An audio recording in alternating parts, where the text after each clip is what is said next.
Everyone, thanks for being here tonight. I'd like to call this meeting of the Sterling Heights City Council to order. If you would, please stand with me for the Pledge of Allegiance and remain standing for our invocation after.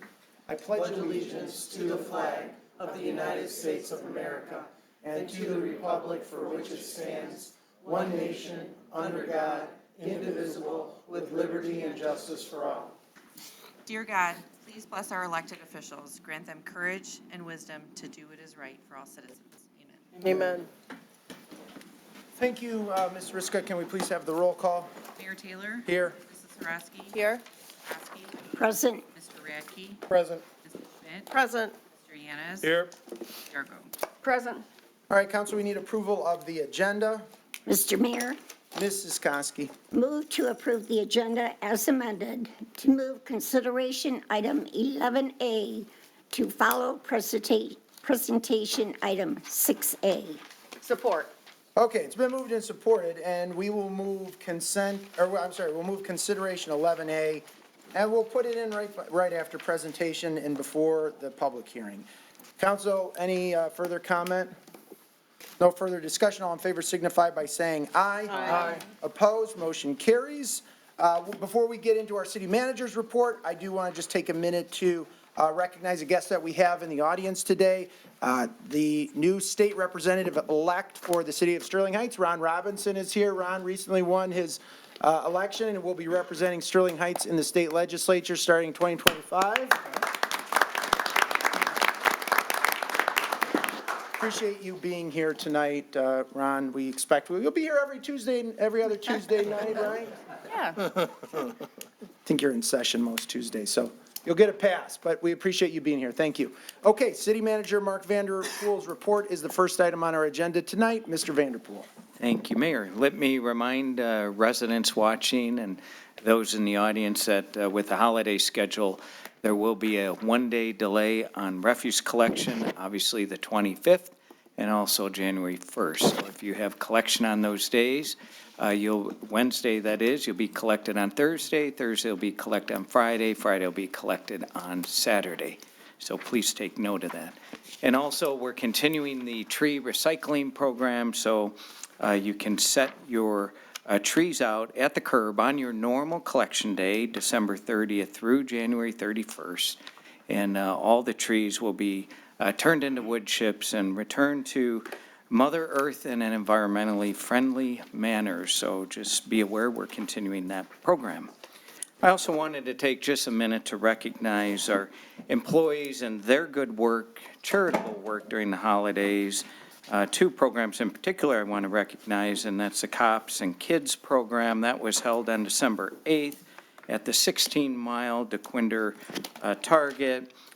In that particular case, the police department helped 49 children receive gifts. We're really grateful that Target participated. Of course, our Sterling Heights Fraternal Order Police Lodge 118, the police department, and their great work in coordinating the program. And special thanks to Sergeant Margaret Courtley for planning the event. So those children are going to have a special Christmas this year. And also our Ken Stempowski Memorial Food Drive continued, coordinated by the Department of Public Works, and they helped distribute food to 52 pantry sites, allowing them to feed 500 people a day during the holiday season, which is pretty remarkable, and our DPW spearheads that effort every year. And all of our departments, in one way, shape, or form, were involved in charitable causes, and I just wanted to recognize their good work during this giving season. And looking beyond the holidays, this is on December 23rd. Our core program will be on our ice rink from 5:30 to 9 p.m. That's December 23rd. It's a free event. Residents are encouraged to come out and skate and meet our community outreach resident engagement officers, better known as CORE. There'll be donuts, hot cocoa, photo opportunities, and more. So the ice rink is already being widely used. It's a big hit in our city, has been for years now, and this event is becoming very popular. I also wanted to mention the Sterling Heights Beautification Commission is on the lookout and can use your help for homes with the most holiday spirit. So this will be continuing until December 26th. So if you're aware of a house that you think should be recognized, simply email cityhall@sterlingheights.gov by 5 p.m. on Thursday, the 26th. And we'll be assembling those lists for the Beautification Commission, and they'll make their decision and recognize the top 3 houses, and they'll have bragging rights for the year and also a gift card to enjoy. I see somebody in the audience who thinks he's probably already got it Yes. wrapped up. I think he probably does. And that is Mr. Wesner. He does an amazing job. Normally, traffic is lined up down I think Utica I and can his see it road. from right here. Yeah, it is amazing. And so, last item on my report, Mayor, is I want to introduce our Community Relations Director, Melanie Davis, because she wants to share some important award recognitions this evening.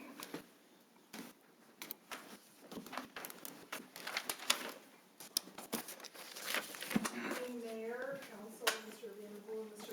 Krzyzewski. Thank you for allowing me this opportunity to celebrate the incredible achievements of our Community Relations Department in the form of some recently received awards, with a special acknowledgement to our agency partners at Identity and our SHTV video and podcast producers, Dan Rizek and Bob Surgat, as well as our hosts, Officers Larry Reynolds and Kevin Coates from our Sterling Heights Police Department's Community Services Bureau. Tonight, I'd like to share with you the recent awards we have brought home and to honor the hard work, creativity, and passion within our departments. This year, our talented team has not only raised the bar, but has also earned recognition at both the regional and national levels for their outstanding contributions to storytelling, innovation, and quality production. From a well-planned and executed branding and storytelling campaign to some thought-provoking community activism programming, from some insightful podcast series interviews to a web series that has helped humanize our police officers while also promoting local small businesses, the work produced by Community Relations and SHTV has truly made an impact this year. And these awards are a reflection of the dedication, creativity, and teamwork that define not only our department, but this organization. But while we are celebrating these awards, I also want us to pause and remember our why. The work we do is about celebrating the stories that matter, the voices that we amplify, and the audiences that we connect with every day. Because in our department and with our partners at SHPD and our partners across the organization, we truly believe in the power of storytelling to inspire, to inform, and to transform. And with that, let's shine the spotlight on the extraordinary teamwork that has brought home these prestigious awards and help join me in celebrating their success as we recognize their hard work and talent. So first up, and we don't have any physical awards for these right now, but Community Relations, in partnership with our agency at Identity, won 2 honorable mention awards for our Look No Further campaign from the National PR News Platinum Awards. The first honorable mention came in the community engagement category, and the second came in the visual storytelling campaign category. And I think it's worth mentioning that we were up against some top national brands for these awards, brands like Nissan, like Chase Bank, and even National League of Cities and others. So we were really in good company as part of these national awards, and I'd like to, recognize that. Next up, SHTV brought home another national award, the Hometown Media Award winner in the category of Audio Programming Access Center Professional for the Talkin' the Beat podcast. This award was received by Dan Rizek, Larry Reynolds, and Kevin Coates, and I'd like to invite them up to receive their award and to make some brief remarks.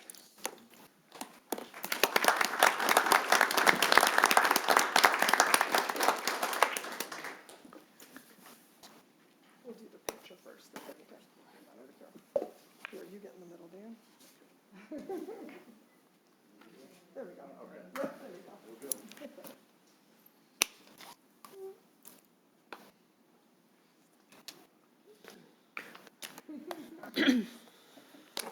Okay, good job.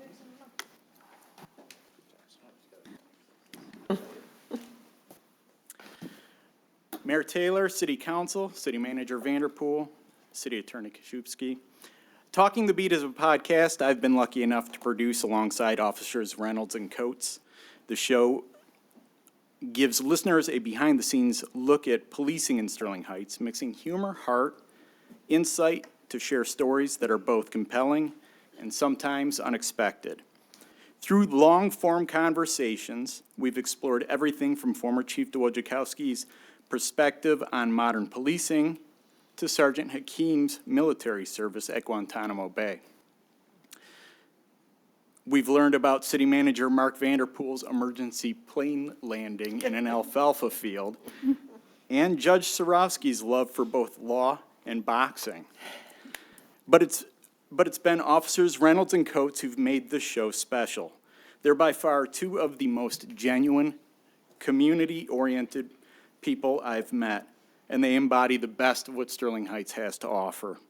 This Hometown Media Award is a testament to their dedication and to the value of documenting these stories. Now, before I run back downstairs to trade places with Bob Surgat, I just wanted to say he did manage to beat me to a hometown award by 1 year, and I'm trying not to hold that against him. But I do want to quickly congratulate him and the Legally Speaking team on the recognition that they're receiving for the important community program that they produce as well. Nice work. And Mayor and City Council, thank all of you as well. Thank you.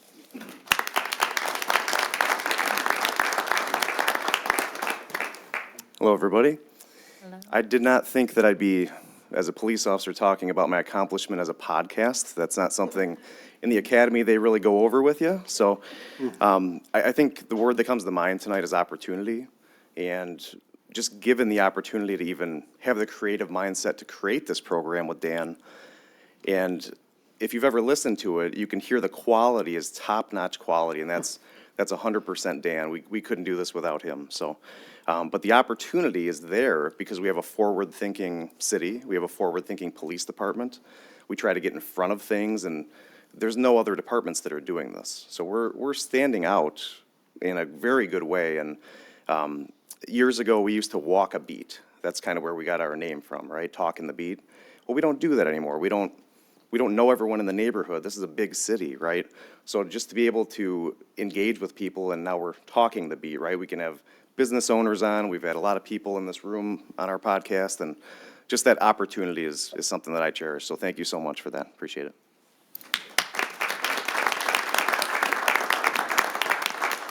So thank you. I just want to say, Dan propped us out a little bit, but the reality is if it wasn't for the power of his editing button, nobody would probably listen to the show. So no, we really appreciate the forward thinking. I think it's very easy to forget who we really work for. We work for the residents of this community and the businesses who support us, and to be able to highlight them and really prop out some of their stories, I think is very valuable. And again, to kind of piggyback off Officer Reynolds, we have other agencies calling us all the time, like, how are you guys doing things? They want to take our model and other things. And a lot of it boils down to just the autonomy of leadership and being able to express ourselves with the different ideas we have. So we really appreciate the support with all this stuff, and thank you. All right. So lastly, SHTV brought home 3 different regional awards from the Philos. First was the George C. Stoney Community Activism Award for the Legally Speaking Food Insecurity Program, received by Bob Surgat. The second was a Philo T. Farnsworth Award in the Performing Arts Professional category for the Sterling Fest Stephen Adler video, received by Bob Surgat. And the third was another Philo T. Farnsworth Award in the Comedy/Humor Professional category for the on-scene web series Float Institute episode, received by Bob Surgat and hosts Larry Reynolds and Kevin Coates. And if you haven't watched that, I encourage you to do it. It's on YouTube, and it's hilarious. I'd like to invite them up to receive their awards and make some brief remarks again, so.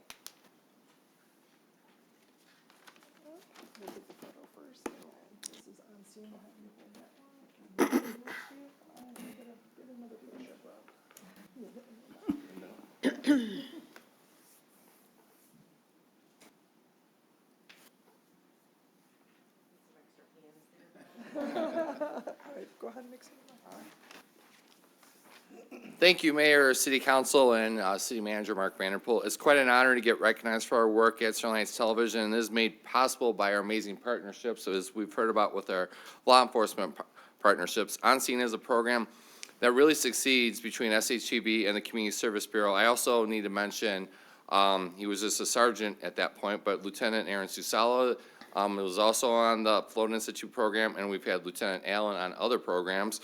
So we want to thank the whole Community Service Bureau, and we have to get Sergeant Savoyski, is that how you pronounce his name? Savoyski on a future episode. Legally Speaking has also been a partnership 30 years with the Macomb County Bar Foundation, and more recently Lakeshore Legal Aid, and that time it's been a cornerstone of programming on our channel. And this award was special because it's the George Stoney Community Activism Award, and it's the big award at the Files. It was the final award of the night. And so I have to mention my co-producer, Beth Richardson, and our host and producer, Ashley Lowe. And the third award was a real fun one because that's the Stephen Adler Sterling Fest concert. So that one, usually I'm stage managing on the stage, but the videotape, the drummer of Guns N' Roses, I have to thank the whole team because I got to actually just pick up the camera and just had Todd McCovis, Ryan, Don Barron, and a few other the people just pitched in, and they ran the stage while I got to do my day job of videotaping. So I want to thank all of them, and Dan Rizek, because he was also shooting on all these programs, so it couldn't be done without him. I want to thank Melanie Davis and all the support we get from you. And got a long meeting. I think I'm done. So thank you.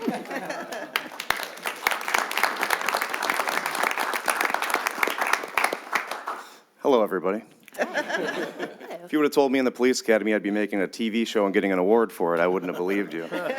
And the word that comes to mind tonight is opportunity. If this sounds familiar from a few moments ago, it is. And it's really the same thing, but just this time with Bob, and Dan obviously helped a ton with the show too. We had a lot of fun making it. That really connected us with community. So rather than them coming to a podcast booth, we went out to their businesses and we got to know people in the area, and we've actually built great relationships with people in our city because of this show. So not too much more to say, different from what I said before, but thank you so much for the opportunity. Appreciate it. Again, thank you. All the credit goes to these guys. These guys do an amazing job. One cool thing, so we actually have people that reach out to us, and they go to every single business that we went to, and they tell us, they kind of give us like a review, like, hey, we were at Flaming Grill too, this is what our experience. We went to literally every single show that we did, we had residents email us and tell us their review of it. So the impact is pretty cool, especially when you're propping out local businesses, because it's, again, like I said earlier, at the end of the day, that's who keeps the lights on, you know, so, yeah, thank you, I appreciate everything. And thank you again for the opportunity to kind of highlight some of the great work that's happening in community relations and with our partners across the organization. Just lastly, a very heartfelt and sincere thank you to city management and to city council for your continued support and investment in these programs. They are inspiring, and they are informing, and they are transforming, so we thank you. That concludes our presentation. Thank you. And Mayor, I have nothing further on my report this evening. Thank you. Okay, thank you very much, Mr. Vanderpool. Next item on our agenda tonight is a presentation. We're going to do the presentation first, yeah. So this is to receive the annual comprehensive financial report for the fiscal year ended June 30th, 2024. Presentations by our Assistant Finance and Budget Director, Nick Mackey, and Daniel Clark, partner at Raymond Robson LLC. Mr. Mackey. All right. Thank you, Mr. Mayor, members of council, Mr. Kuszewski and Mr. Vanderpool. I'm very happy to be here tonight to present the results of the 2024 financial audit. Each year, independent auditors review our financial statements and our accounting procedures. The audit is very time-consuming and a detailed process that involves the cooperation of many employees throughout the organization. And I'd like to thank everyone who was involved, especially the entire finance team and our controller, Jason Denton, who once again have done an excellent job. We prepared a short presentation for you to review the audit results. The full 200-page audit report has been supplied to City Council and is also available on the city's website.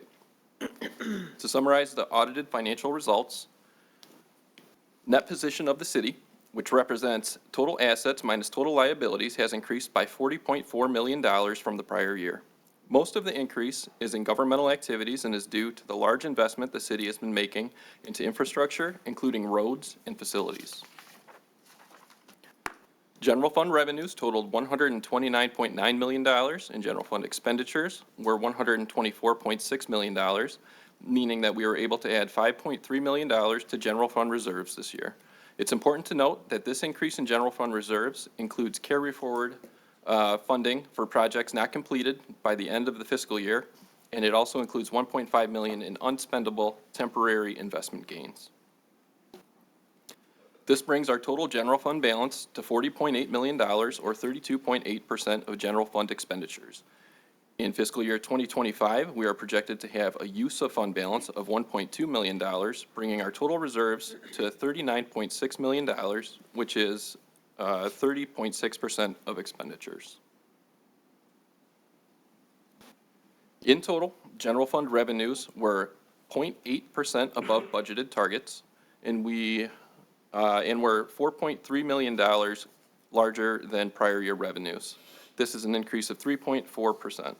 The increase was primarily due to a $4.7 million increase in property taxes, which was offset by a transfer of the refuse millage to a new special revenue fund, $450,000 from the state related to missed 2021 EMPP filings, $735,000 in FEMA reimbursement finally received related to the COVID-19 pandemic, increased interest revenue of $1.1 million, and an increase of $2 million in unrealized gains on investments. Total expenditures were 3.1% lower than budgeted, and every city department came in on or under budget. Expenditures increased by a net amount of $1.5 million, or 1.2% from the previous year. This includes a $4.6 million increase in personnel costs due to contractual wage adjustments, step increases in added positions, and an increase in grant expenditures, predominantly related to the Lakeside redevelopment. And this was offset by a $4.8 million decrease related to us moving refuse expenditures to a separate refuse fund. Now let's look at some activity in some of our other funds. First, the Major and Local Roads Fund. As you can see from this chart, revenue for major and local roads totaled over $22.4 million in fiscal year 2024. Revenue from the state of Michigan, known as Act 51 revenue, totaled $15.7 million, and this was an increase of about $400,000 year over year. The Safe Streets millage provided $4.1 million for neighborhood road improvements. This is up about $300,000 from prior year, and the general fund provided an additional $1 million in road funding. Investment in major roads increased by $4 million year over year, with actual expenditures, including bonded funds, totaling $22.4 million for 2024. In 2025, expenditures are expected to be $22.3 million. Some of these projects completed or worked on in the current year include Plum Brook Road resurfacing, Van Dyke to Utica, Shaner Road resurfacing, 19 to M59, 14 Mile Road resurfacing, Hayes to Maple Lane, Metro Park resurfacing, Mound to Ryan. This year's neighborhood road projects totaled $4.8 million, and in 2025, we'll see another $6.4 million of investment. $5.5 million of this 6.4 projected for next year is the original budget, and the rest is carry forward from projects not yet completed from the current fiscal year. Capital expenditures totaled $6.3 million in 2024, and highlights include $435,000 spent on sidewalk gaps, $1.3 million in equipment, and $2.2 million for vehicles. The 2025 budget will see continued investment in equipment and facilities in the amount of $12.6 million. Of this amount, $6.3 million is carry forward spending. The American Rescue Plan Act funding continues to be spent according to our updated ARPA action plan. Current year expenditures of $3.4 million included $169,000 for land acquisition, $1.9 million for Plum Brook Road, $531,000 for Maple Lane sidewalks, and $281,000 in household assistance. The balance of our ARPA funding is budgeted for fiscal year 2025 and will be obligated by the end of this calendar year. Next, the Water and Sewer Fund. The Water and Sewer Fund had an operational loss in the current fiscal year of $361,000. This loss was primarily due to decreased usage resulting from wetter than normal weather over the past fiscal year. The current year budget is projected to include an increase to reserves, which is important for future infrastructure improvements. Now, an update on our city retirement funds. The Retiree Medical Fund, or OPEB fund, has increased funding 5.4% from last year to a funded level of 79.1%. The funding level of our general employees pension system increased to 72.5%, and both of these plans are closed to new hires. The funding level of our police and fire plan increased to 61.9%, and this is the only plan that's still open to new hires. The city has continued to prioritize funding of all its retirement plans by making required contributions and maintaining appropriate actuarial assumptions. Now, a quick look at our bonded debt. The city has continued to prioritize investment in construction and public facilities. At times, these investments require the city to issue bonds to fund projects.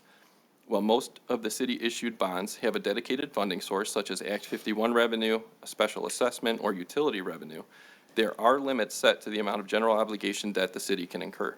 You'll see from the chart on the screen that our general obligations are only at 20.24% of our legal limit for the year ended 6/30/24, which is well within our manageable debt service limits, and it's also less than the prior year percentage. To summarize, these slides show that the city's budgeting and long-term financial planning is on target.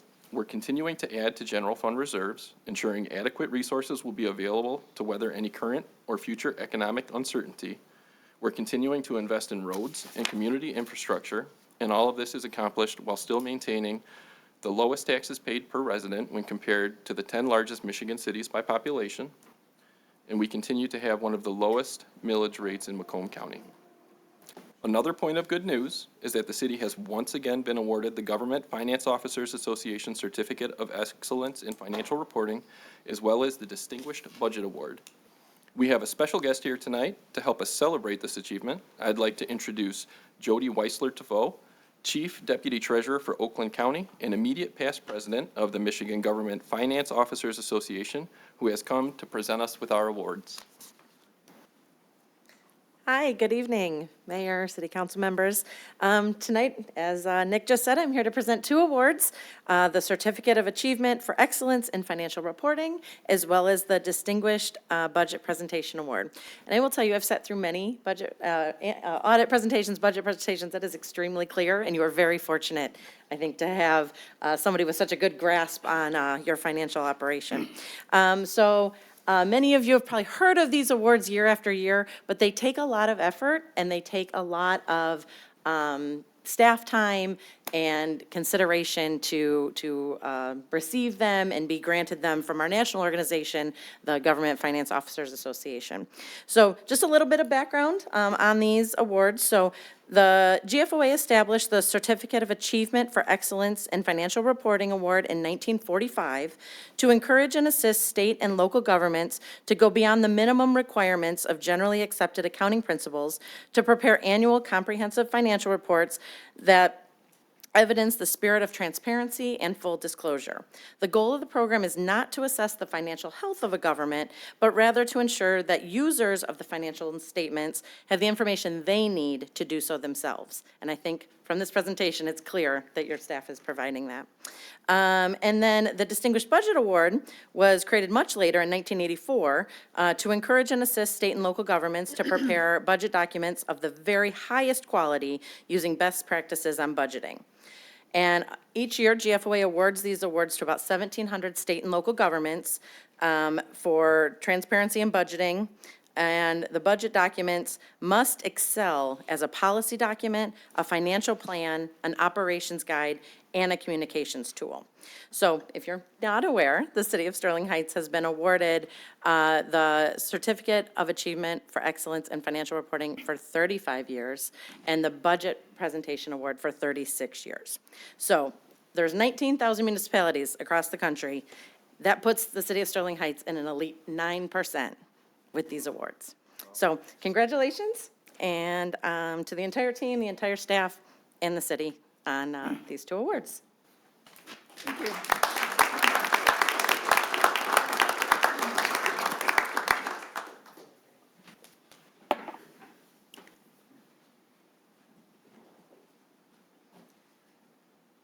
Thank you very much.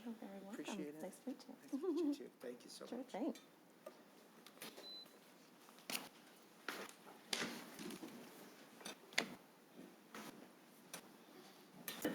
All right, thank you very much, Jody. That concludes my overview. Now, I would like to introduce Daniel Clark, partner from Raymond Robson, and Dan Merritt, senior manager at Raymond Robson, our independent auditors. They've spent the last several months reviewing our financial records and operations and have issued an unmodified opinion on the audited financial report, which is the highest possible rating. Good evening, council, mayor, city manager, and city attorney. As was just stated, my name is Daniel Clark. I'm the audit principal on your engagement this year. For those of you who don't know, we are a new auditor to the city. So this is the first year that we have audited the city of Sterling Heights. So very excited to work with all of you this year. So we do have a presentation tonight that goes over the documents that you would have received. So you should have received one of these large books, which we were just talking about the award that was given over this. So this is what we call an ACFR, or an Annual Comprehensive Financial Report, which we will not go through page by page tonight. That would take entirely too long. And then you would have also received a board communication letter, as well as an internal control review letter. But all of that is going to be summarized in this presentation, but I would be happy to answer any specific questions that are in there as well. So if you want to go to that slide. All right, so these are the couple of items that we're going to go over tonight. I'm going to introduce some team members, one of which is here tonight. We do have required board communications. We're going to highlight some financial results that were already spoken to, but I'm going to just make mention of a couple things that we noted as part of the auditing process. And then there are some upcoming accounting pronouncements that we do like to communicate, and those are listed in the presentation as well. So first and foremost, I want to introduce Dan Merritt. He was the senior manager here on site. He took care of all the on-site field work, and then as you can see, there were many people on our team that were involved in this process. Crystal Benson was in charge of the preparation, along with the city staff, of the ACFR that's presented before you, and then Jacob and then the rest of the team were here doing the day-to-day work. So obviously a lot of folks on our side. Also appreciate all the efforts on the city side, because this is a huge endeavor. All right, so first and foremost, and as already stated, we're pleased to communicate that the city received an unmodified or a clean opinion, so exactly what you would be looking for from an audit opinion perspective. That's, again, as high of an opinion that we can provide to the city. So again, happy to state that once again, the city received a clean opinion on the June 30th, 2024 financial statements. Secondly, and this is not very common, but organizations that we come into often have audit adjustments, often can have findings, but happy to state that the city records were clean. We had no findings and no material audit adjustments as part of the audit process. So again, that speaks to the high quality of the staff here.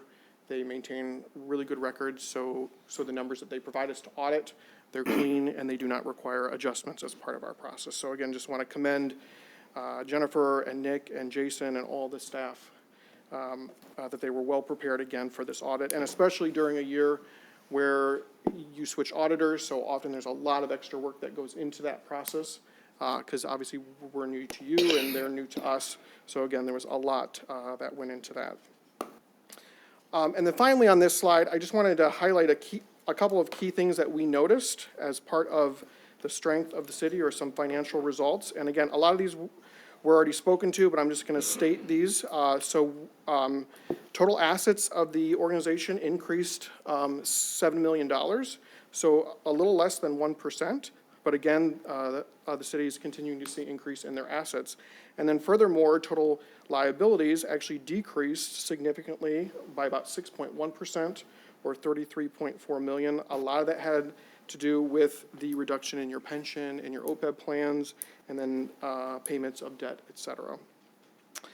Your property taxes, entity-wide, I know it was spoken to previously about the general fund, but obviously other funds of the city receive property taxes, and the city saw an overall increase of property taxes of 6.2 million, or 7.7%.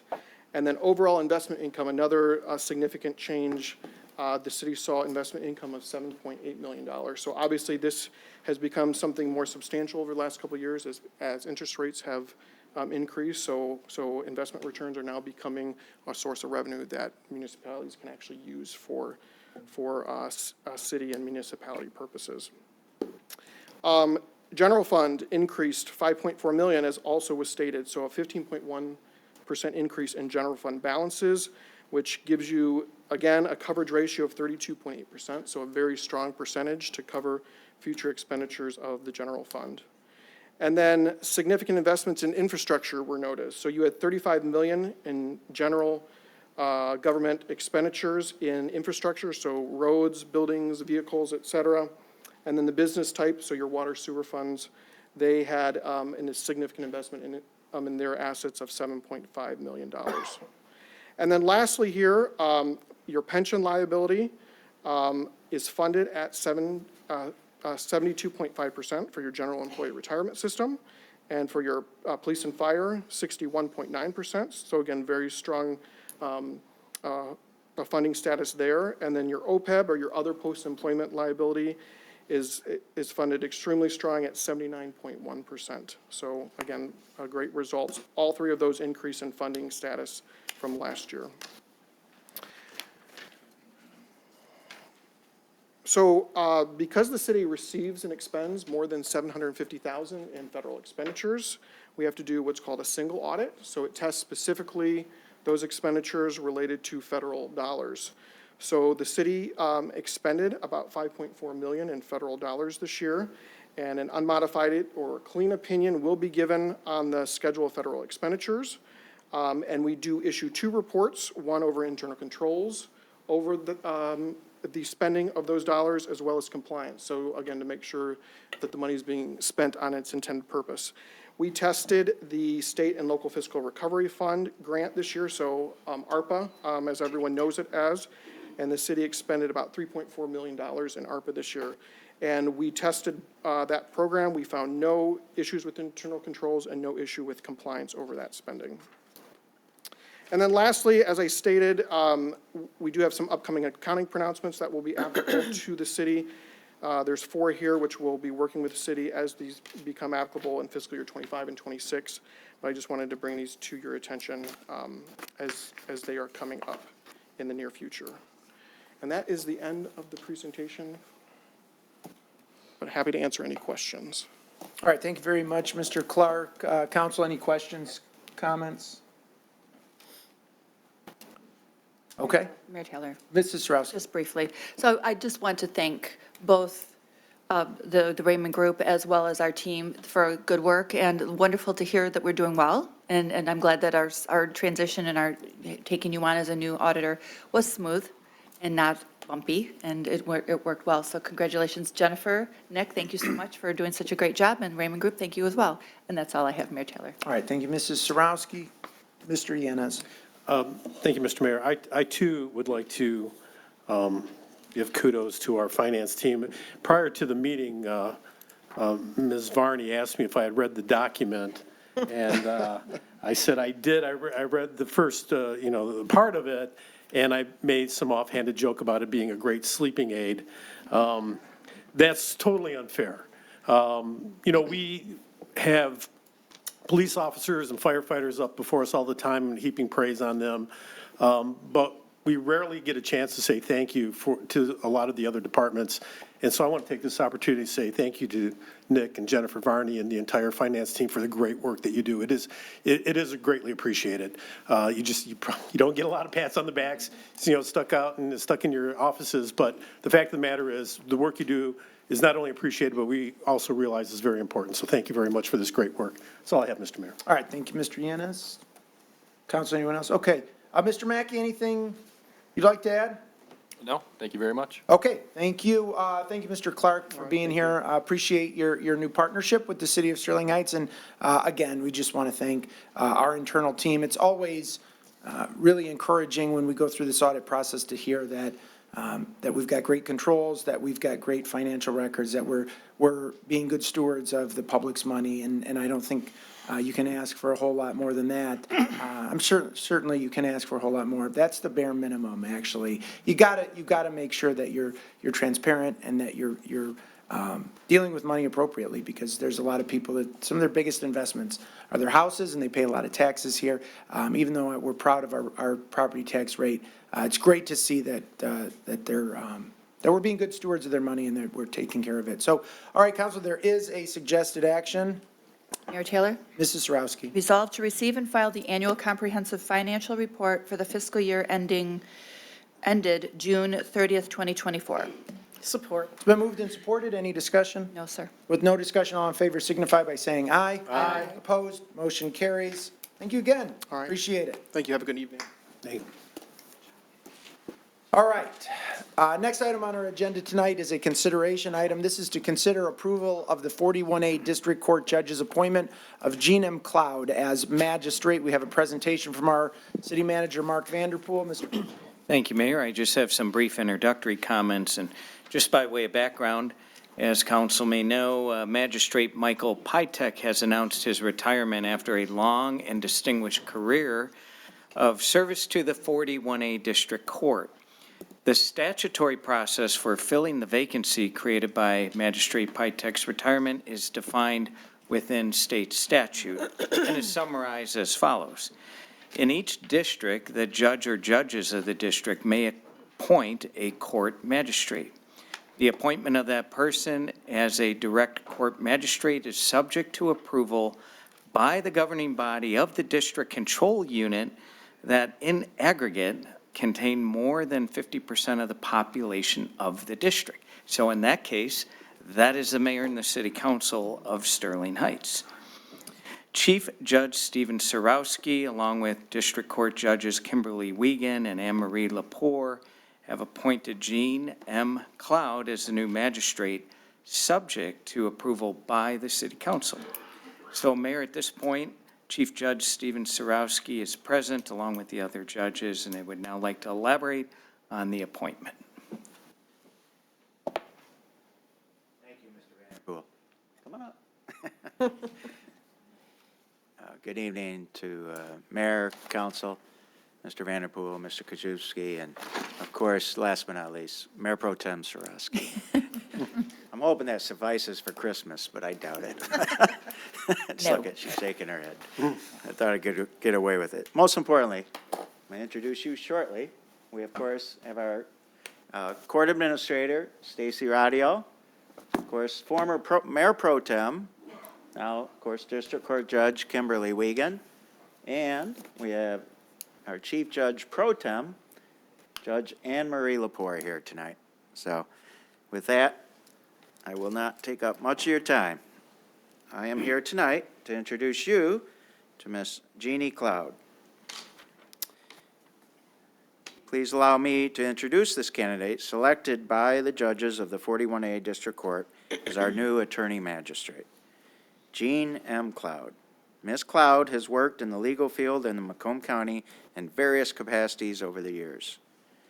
She held multiple posts as an assistant prosecuting attorney in the Macomb County Prosecutor's Office, including chief trial attorney for Circuit Court, chief of the Sex Crimes Child Protection Unit, and, well, getting into more, her knowledge and prowess led her to be selected as interim prosecuting attorney for Macomb County during the time of transition within the office.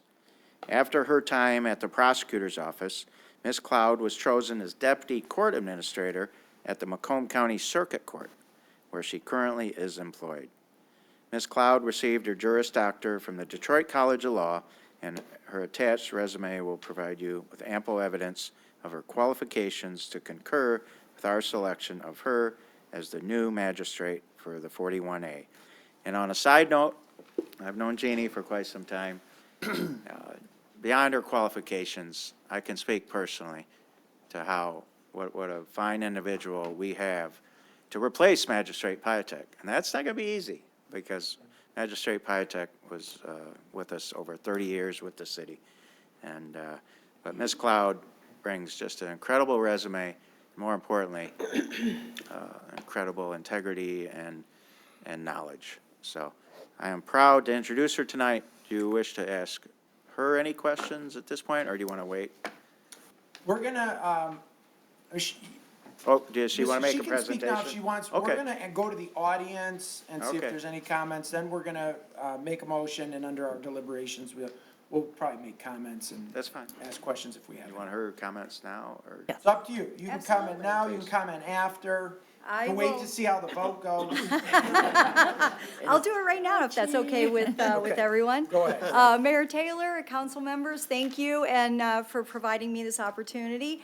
I know I don't know very many of you, so I'd like to take just a brief moment and you can kind of see a little bit about who I am. I've been an attorney in Macomb County for 30 years. I served in the Macomb County Prosecutor's Office for 22 years. And it was eye-opening for me to, you know, as lawyers go, we don't get a very good reputation. So I made it a point and a goal of mine to make sure that as an assistant prosecutor, I was providing justice. I was serving the community, I was serving the residents of Macomb County.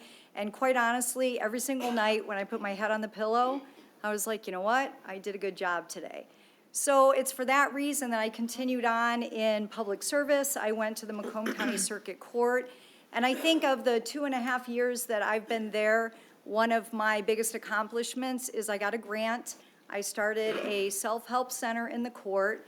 We provided a forum, computers, forms for self-represented litigants. So we opened that June 4th, and as of today, we've served about 3,000 residents from Macomb County. And I've worked down there in the center personally to help people who just don't know how to navigate the court system. So for me, it's been an amazing journey to go now behind the scenes of being a practicing lawyer to being in the courthouse and actually seeing the effect that the court system has on the residents. So I think with that experience, I would really love the opportunity, and I think that it would give me a very good basis to not only serve the 41A District Court, but also serve the residents of Sterling Heights, because that's what a court needs to do. It needs to put the residents first to provide a forum for justice, to be able to offer everyone their day in court, because that's what we do for a living. So with that, I appreciate the opportunity, and I thank you for your consideration. All right, thank you very much, Ms. Cloud. At this time, I will open it up to the audience. Is there anyone who'd like to speak on this item? If not, council, we need a motion. Mayor Taylor. Mrs. Sarowski. Okay. Resolved to approve the 41A District Court Judge's appointment of Jean M. Cloud as magistrate effective January 6th, 2025. Support. It's been moved and supported. Any discussion, Mrs. Sarowski? Yes, thank you very much, Mayor Taylor. I, too, have known Ms. Cloud for many years, the benefit of my husband and my knowing her and her family and her current family, and she is a fine person as well as a fine attorney, and I appreciate all the knowledge that she will bring to the court. I appreciate that she will be an excellent resource to the other judges and to the residents, and I'm very excited to have her, and I'm very happy to be able to appoint her. That's all I have, Mayor. All right, thank you, Mrs. Sarowski. Council, Mrs. Zarko. Thank you, Mayor Taylor. First of all, congratulations. But I have a question, and I was hoping that somebody could explain the process to us. I know when we hire people, we know what the process is like. People apply for the job, we interview them. So how did you get to this point tonight that Ms. Cloud is going to be appointed?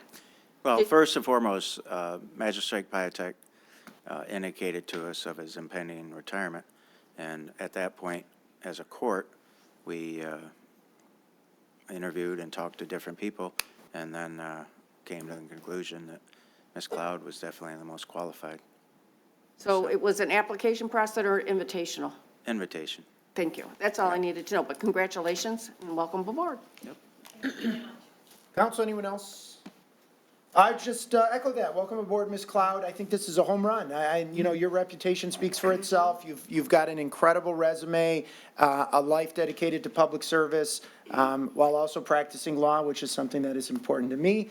So I congratulate you and welcome you aboard. I think I couldn't think of a better person in Macomb County to be in this role. So, council, with no further discussion, all in favor signify by saying aye. Aye. Opposed, motion carries. Congratulations.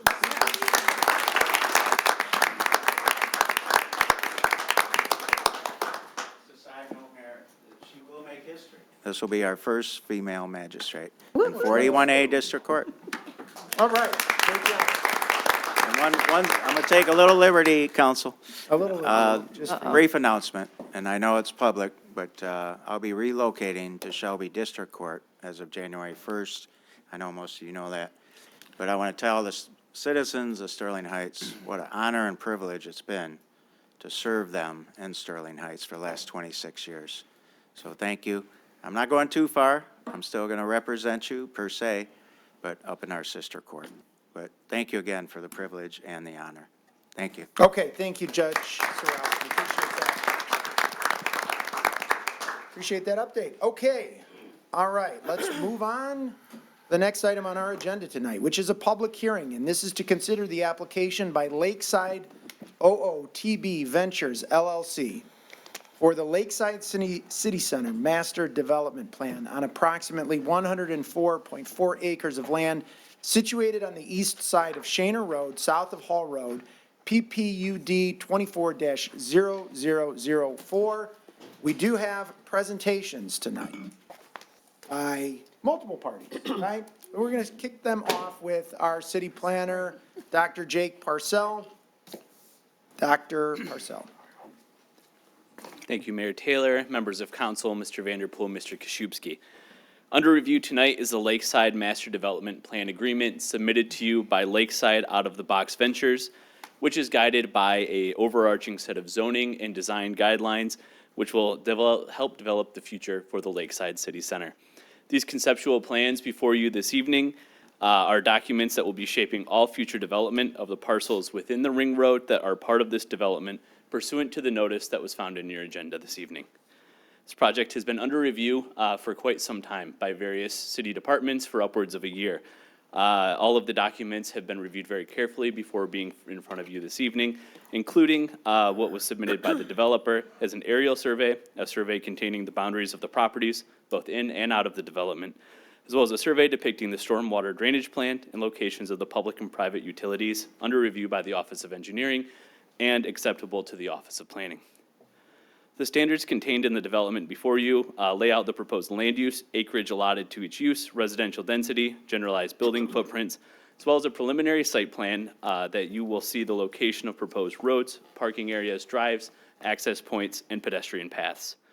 The zoning ordinance and design standards that you'll be reviewing this evening will show building setbacks and spacing, as well as the general location and type of landscaping being proposed, parking ratio, signage, and the internal development potentially for each parcel within the site. The development is going to be exclusively contained within the ring road, will be a comprehensive redevelopment of the former mall and associated parking lots as shown in the packet. This means that there are no woodlands or natural spaces being removed or that could be preserved during this, and landscaping will fill in the open space along with open space designated through the project development agreement developed by the applicant. It's important to note when you're reviewing these documents this evening that they are forward-thinking and highly conceptual documents. The development will be phased by the establishment of infrastructure, roads, and open space before taking the parcel-by-parcel approach. The height, intensity, and form of the development shown in your plans tonight represent a maximum of what the development could be. However, they are not final. The documents reviewed this evening are intended to ensure the flexibility for market demands moving forward for decades to come. I should note that the Planning Commission held a public hearing for the project development plan at their November 7th, 2024 special meeting, and at the conclusion resolved to recommend approval by a vote of 7-0 with 2 members absent, pursuant to the following review requirements for the applicant. First, a proposed reduction of drive lane widths in the public right-of-ways, codifying the design guidelines to ensure that the sustainability concepts are now in the zoning standards, and adding text to require that new uses not currently contemplated by the zoning standards come before the Planning Commission for approval as opposed to administrative approval. These have been reviewed by city staff, administration, and the applicant, and those that the applicant found feasible have been reflected in the resubmission that you are seeing this evening. Other than this development from the Planning Commission, we have before you this evening the applicant, his team, his engineers, and his planning team, as well as quite a wealth of city staff over there that you can call on for questions from the Fire Department, Office of Engineering, Office of Planning, City Attorney's Office, and Economic Development. I encourage you to call Luke Monner up because he doesn't have to speak at Planning Commission, and I'm trying to get him up here. But without further ado, I would like to pass it over to the applicant's team from Arcadis, Eric Doran, James Miller. They have a comprehensive presentation for you this evening. At the end, they will open it up for questions and pass it back to you, Mayor Taylor. And with that, I thank you. Thank you, Jake. Good evening, everyone. Mayor Taylor, council members, ladies and gentlemen, I'm James Meller. I'm joined tonight by Eric Dora, and we're here to present the vision, the design guidelines, the zoning for Lakeside.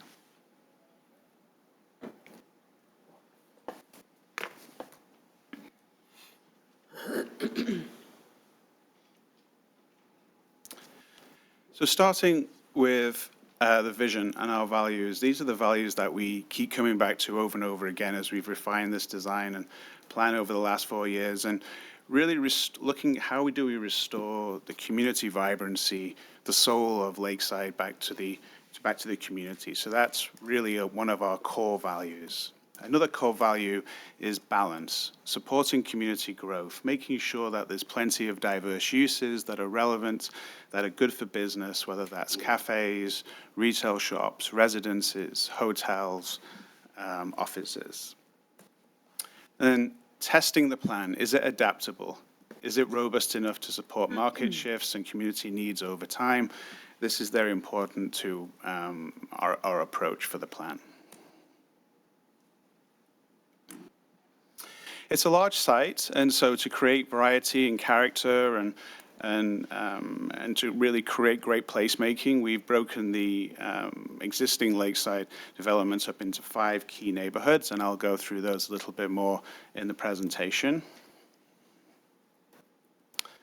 And this is the vision. So you have, just to help you navigate, you have Hall Road to the top of your screen, you have the lakes to the south, and then you can see Lakeside Circle putting its arms around the project, and then in the center we have the heart and the community Central Park.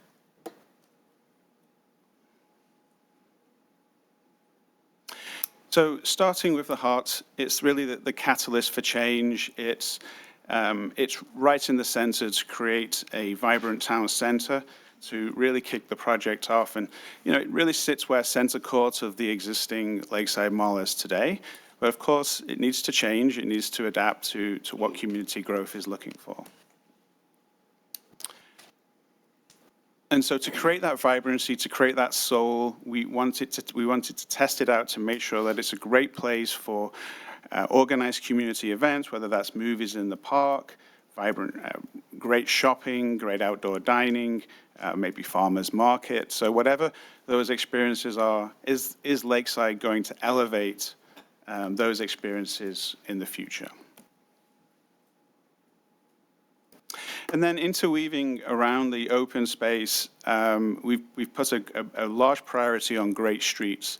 We have longer streets, but which are true great streets, but also on a more granular level, to really enhance the ground plane. We've put a lot of focus and thought into how are these different streets going to feel around the center. So I'll just help you navigate here. At the top of your screen, we have a section of the street called the Urban Junction.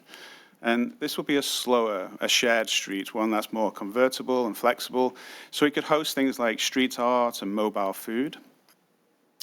And then moving around clockwise here, so Convenience Street, this is a street which has got a little bit more parking. The shops are smaller so people can run their errands and pop in and pop out. And, but also there's plenty of frequent crosswalks. Garden Row at the bottom there, that's an intentional move to allow the Central Park to spill out. So on long summer evenings or in the afternoons, perhaps there's more of a pedestrian focus to this street, but In the colder months and the shorter days, perhaps the mornings, it's more vehicular-centric. And then finally, Lakeside Lane on the left of your screen there. This will be one of the main arteries coming in off Lakeside Circle, and so it has an important responsibility to be welcoming and active. And here we have allocations for rideshare pickups and vibrant street dining.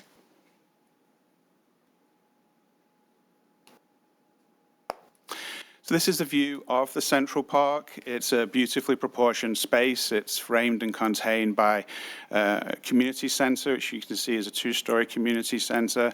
And then we have multifamily in the far distance. And this starts to create a sense of enclosure, a sense of identity to the space. And then we've put a lot of thought into the more of the human scale elements to make sure the edges of the heart are activated. So smaller retailers and food and beverage vendors can make sure that the space feels activated at different times of the day, whether there's an event going on or there isn't an event. That's a very important thing about open spaces, and as we study projects throughout the country, up and down, we have a good sense of how does a space feel correctly proportioned to support different organized events, but also feel active when not much is going on.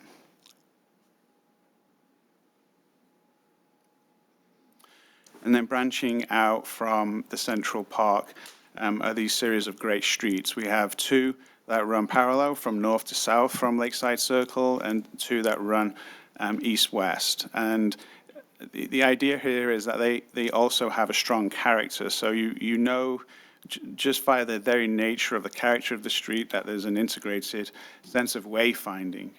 So you know, if you're just from the character, whether you're heading in a north-south direction or an east-west. In this case, the north-south streets are a little bit more urban, and then the east-west streets are more verdant, and so they'll have their own tree line identity.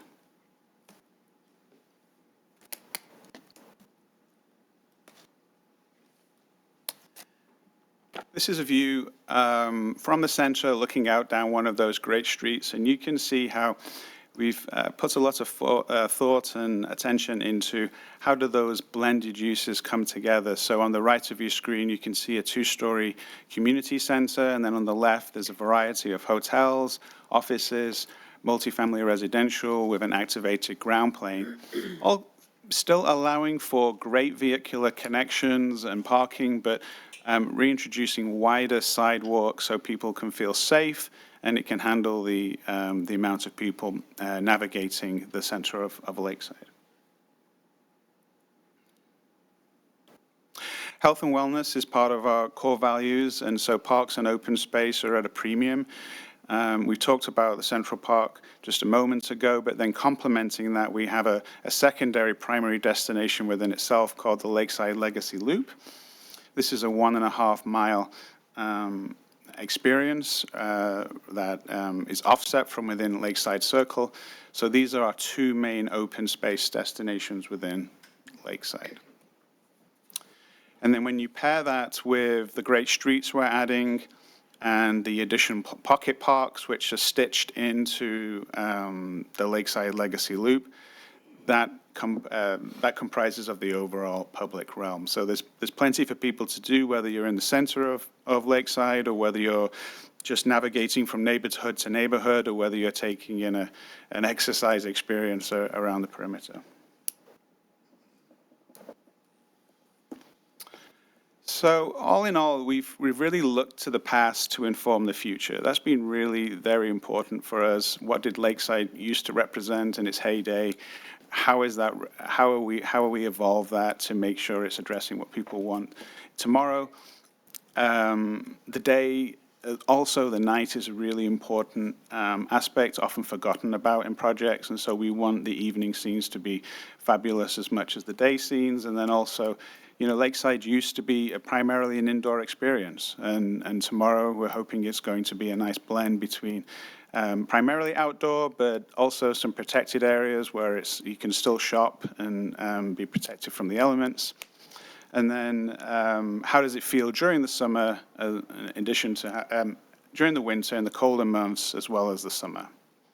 course, if we do a good job here, it will once again be introduce the soul and vibrancy back to Sterling Heights, but it's also got the added benefit of it starting to pull in business and trade from the extended communities.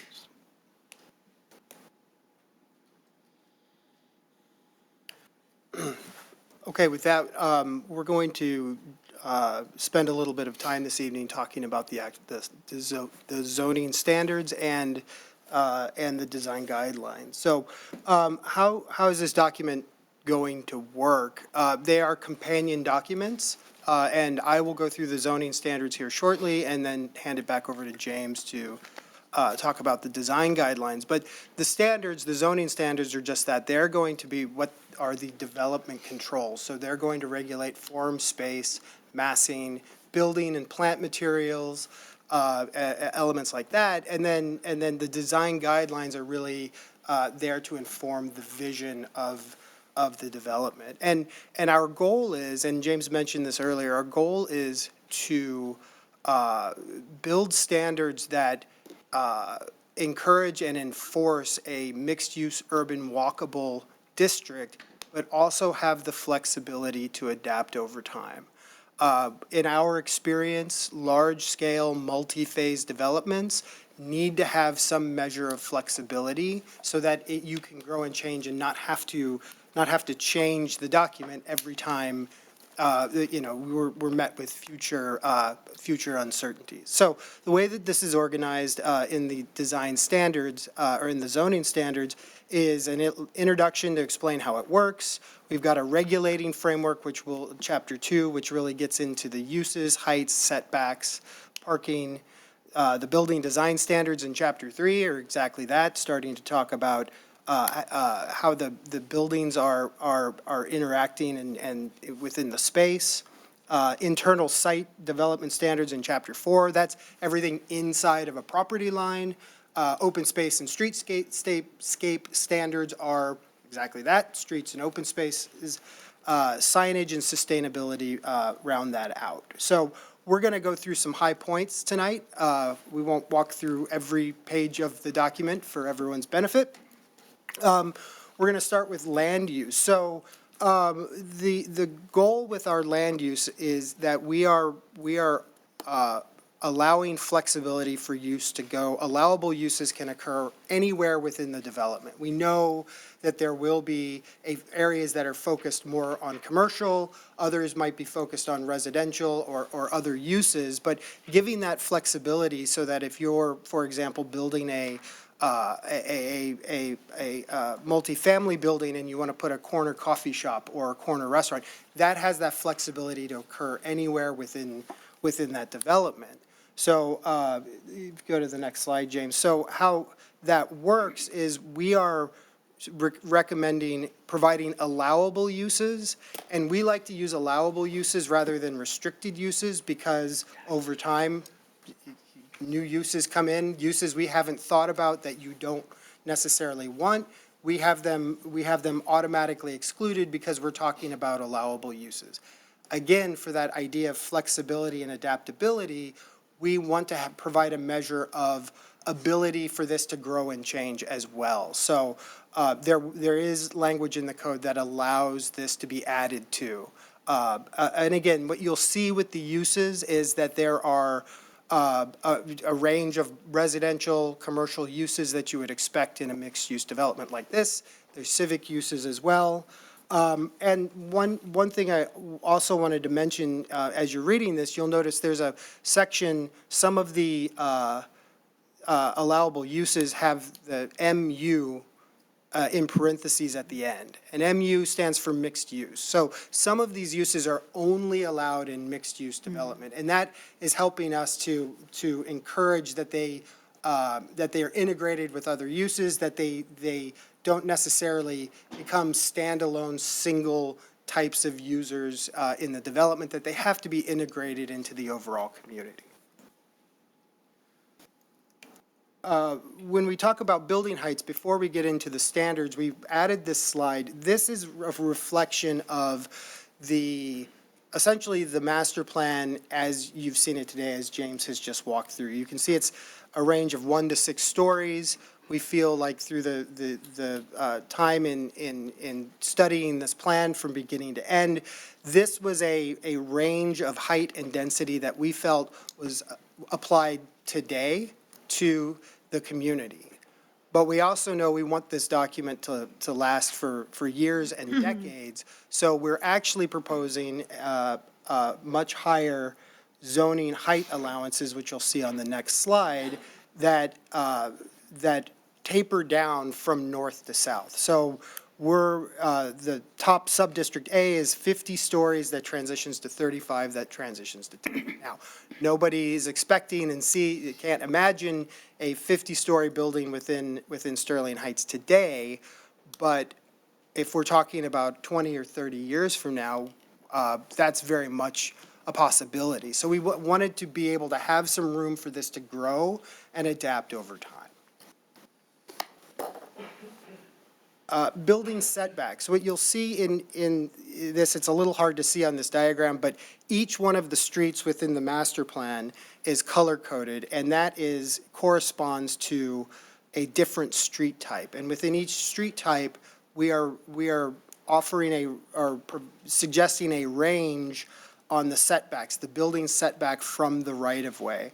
And you'll see everything starts at 0, so we're allowing buildings to be built very tight and create that enclosure that James is talking about, but also have the flexibility to back off of that into a range. So it's depending on the street type between 15 and 20 feet. So this gives the flexibility that if we wanted to include more open space in front of a building, we could do that. If there was outdoor dining at a corner, there's room to have that patio space. It gives the flexibility for the designers to come in over time and start to be able to create a little bit of variation with that, but it does not allow for us to put a parking lot in front of the building between the street and the building. So it's keeping that enclosure. But we always feel like having that flexibility and that range is important. This question has come up in the past, and we'll talk about the streets.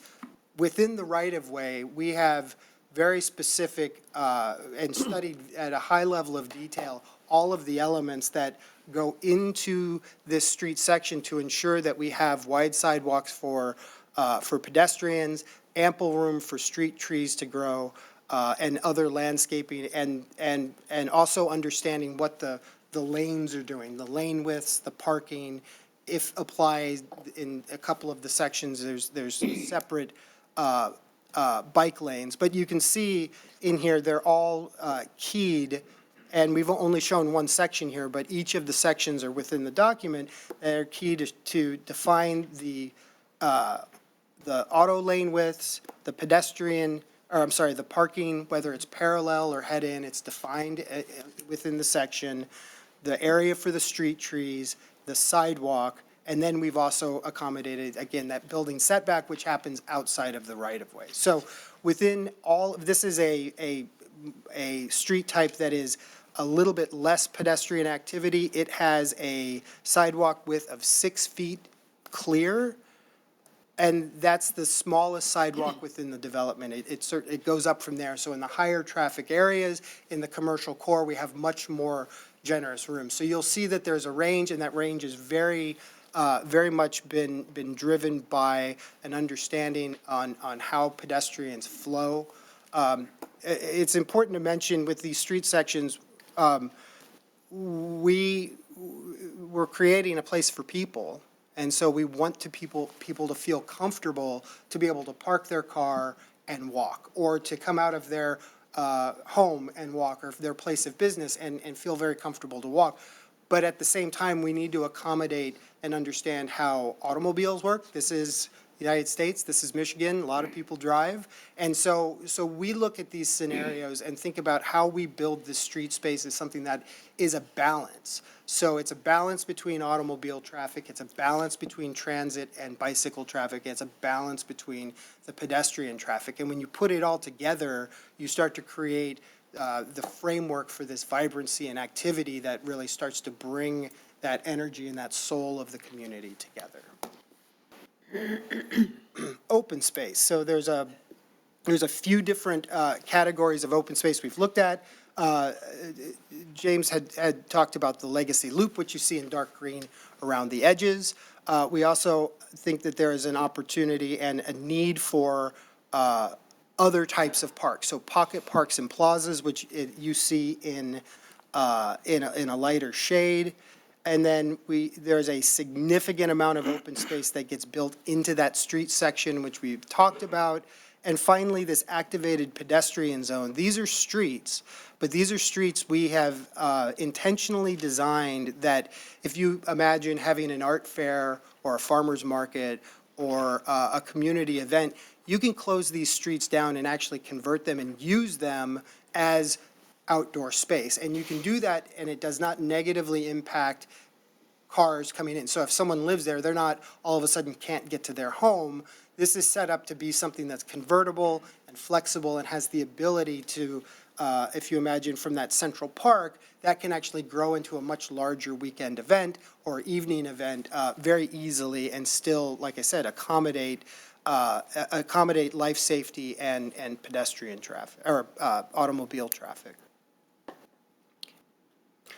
The building and landscape standards, we're not going to get into a lot of detail in the presentation, but we have outlined a range of recommendations. And again, the focus is on creating and maintaining a public realm and an activated edge. So there's a lot of recommended standards in here that are focusing on, for example, making sure that we have front doors of buildings activating on the street and not the back of buildings, and the amount of glass that we're requiring on the ground floor, those types of elements that help to really make especially the first floor of a building feel really warm and inviting and comfortable for people to walk and to be associated with.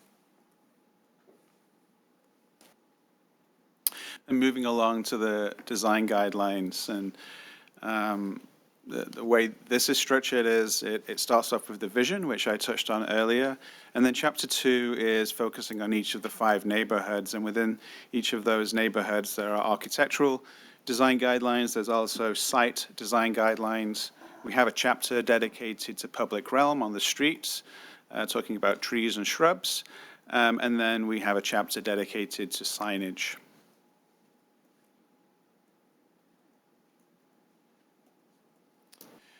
So the design guidelines really define the guiding posts for each neighborhood. I'm going to touch on each of these neighborhoods now, one by one.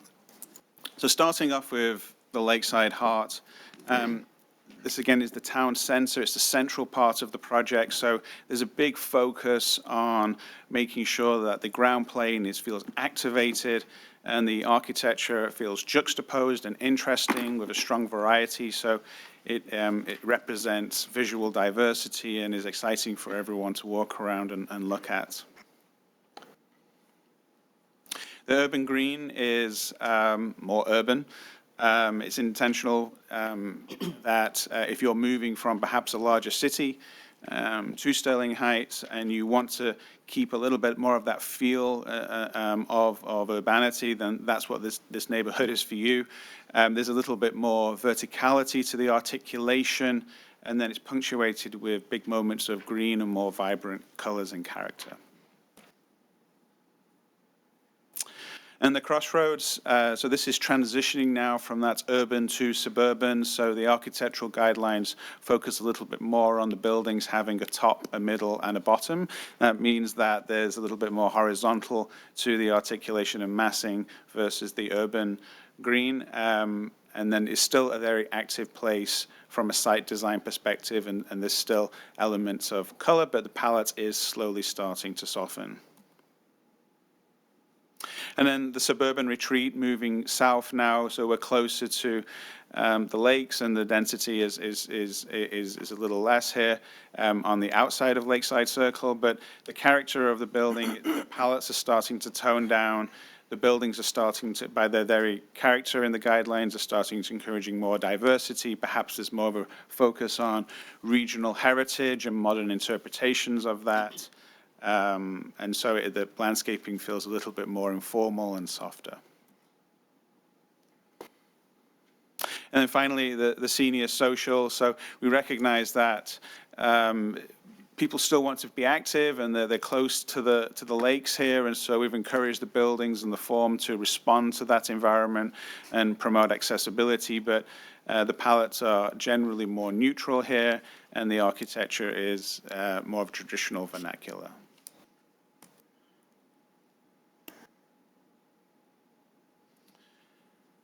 There's guidelines for the Lakeside Legacy Loop and the Pocket Park, so they will, while there's a common thread amongst them all, they are tying into each of the 5 neighborhoods. And then this is an excerpt. There's a few pages on streets, but this is just an example of what's in the design guidelines to reinforce that character we want for the north-south streets.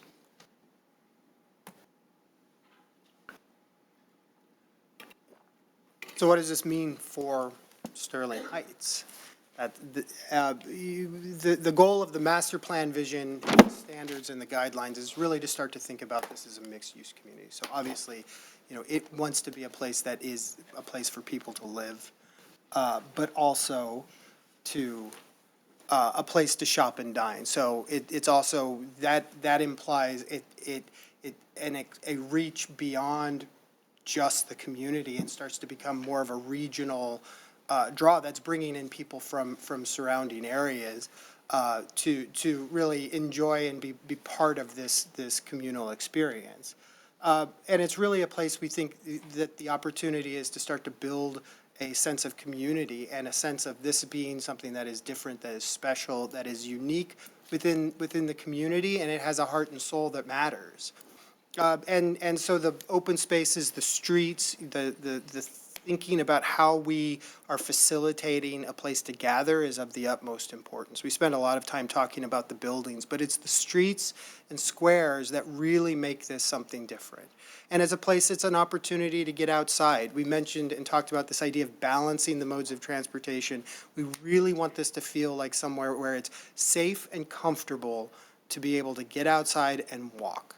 And to be in the outdoors.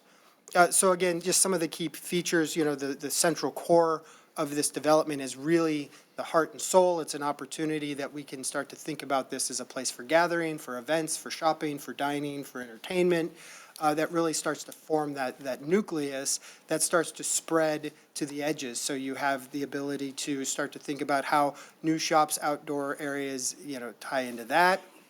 James mentioned the public realm, the streets that really start to not only feed into this development, into the core, but also start to define a very regular and measured approach to how we take what's essentially a giant pie-shaped site and turn it into something that is very comfortable and knowable. And then again, the legacy loop, the Lakeside Legacy Loop, along with not just the loop, but also the associated pocket parks and trails, creates this series of outdoor events and amenities and spaces that can be used in a variety of different ways by the community. And then just to get into this, again, these program numbers are based on what we have studied to date. This, of course, changes over time, but it's worth to put some perspective on. You've been seeing a lot of renderings. What does that actually mean? So this, as shown, is 2,359 residential units. There's the retail anchors, and a lot of I think they're all the existing anchors on the site today is 560,000 square feet. And then there's a new retail, that's the core, showing at 161,944 square feet.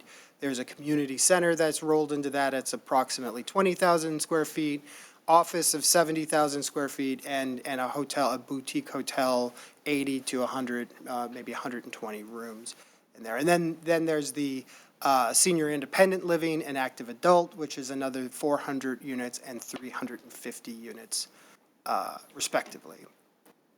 So to talk about streets and traffic, we've covered a lot of this, but it's worth noting again that we really put an emphasis on designing these streets as a place for people.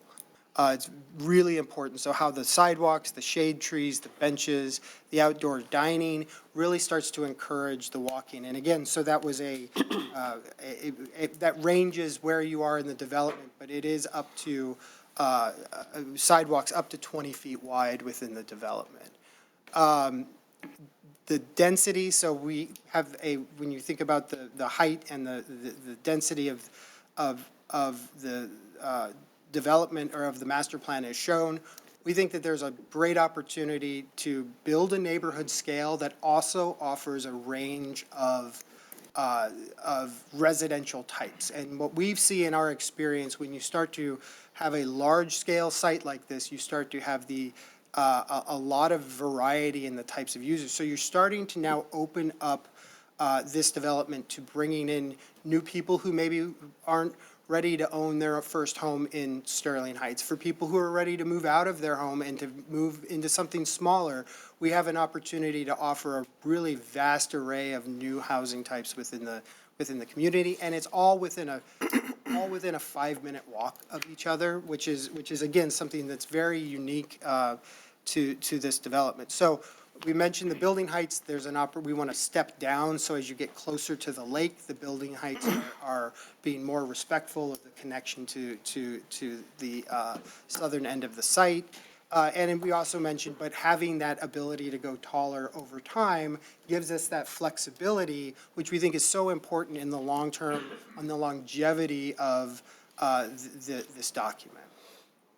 Sustainability, we haven't spent a lot of time talking about this yet, but we wanted to touch on it this evening. So first and foremost, this isn't written in the document per se, but the compact development that we're proposing within the standards is inherently more sustainable because of its focus on walkability, the focus on using less energy, using your resources in a different, more efficient way, and just the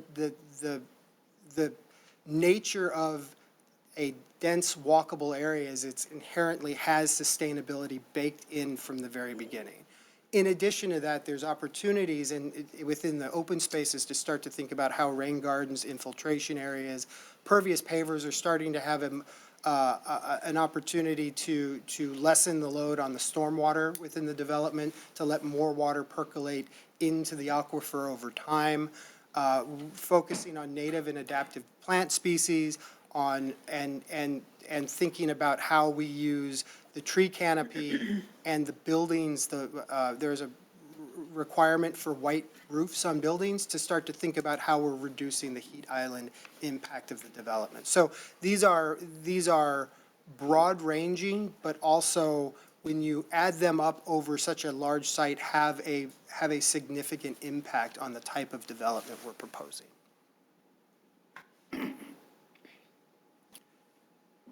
And with that, that is the conclusion of our presentation. Okay, thank you very much, gentlemen. We will not ask questions right now.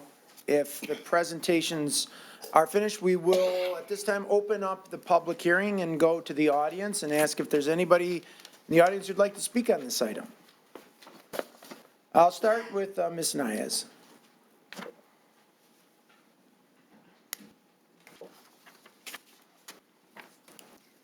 Thank you, Mayor and Council. Yvonne Nayez. I have a couple of questions. The first one being that in the last week, Macy announced the closing of 65 stores, and I'm wondering how that affects the 2 Macy stores that are there now. And is there going to be access to the lake from this development? And looking at the building heights, 10 stories, 35 stories, 50 stories, I wonder who is going to pay for fire equipment and training for our fire department, because I realize that we're not talking about that immediately, but we're talking about possibly in 20 years. Really, 10 stories should about do it without going to the 50 and 35. This is not downtown Detroit. It is not Troy. It's Sterling Heights. It's a different type of community it doesn't call for something that tall. Thank you. All right, thank you very much, Ms. Nayez. Mr. Garapi?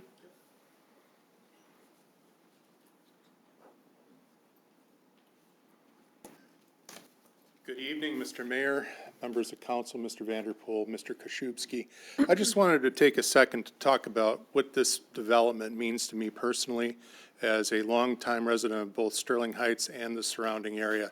Back in 1977 or 78, I was a child of 10, and I recall distinctly riding in the back seat of my parents' vehicle with my two younger sisters, rolling through the cornfields on two-lane roads out to Lakeside Mall, and enjoying everything that it had to offer back then. It was a sparkling, gleaming development. It was quite frankly the most fantastic thing I think any of us kids had ever seen. And it was an event. We went there quite often.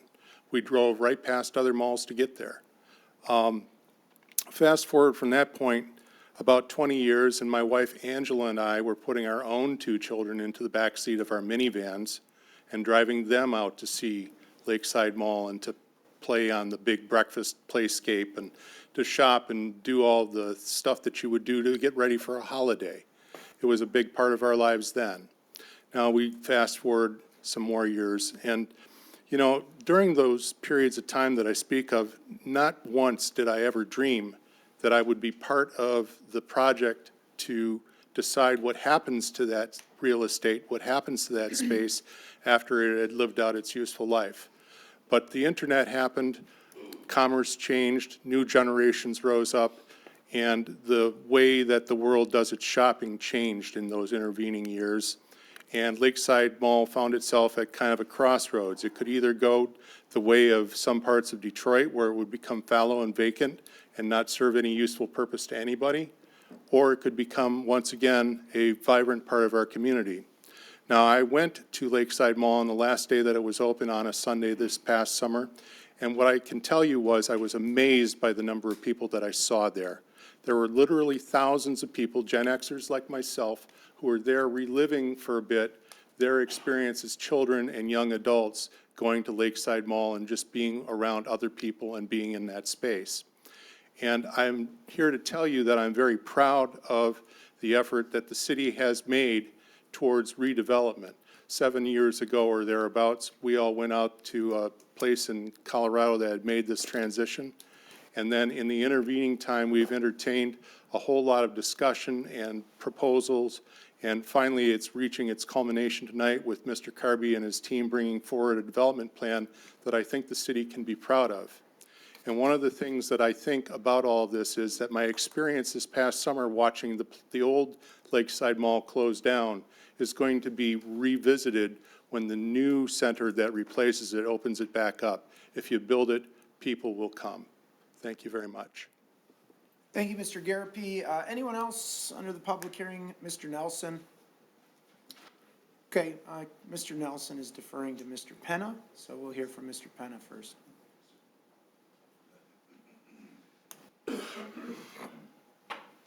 Good evening, Mr. Mayor, council members, Mr. Koszubski, Anthony Penna from Moore Penn and Associates, 38600 Van Dyke, Sterling Heights, Michigan.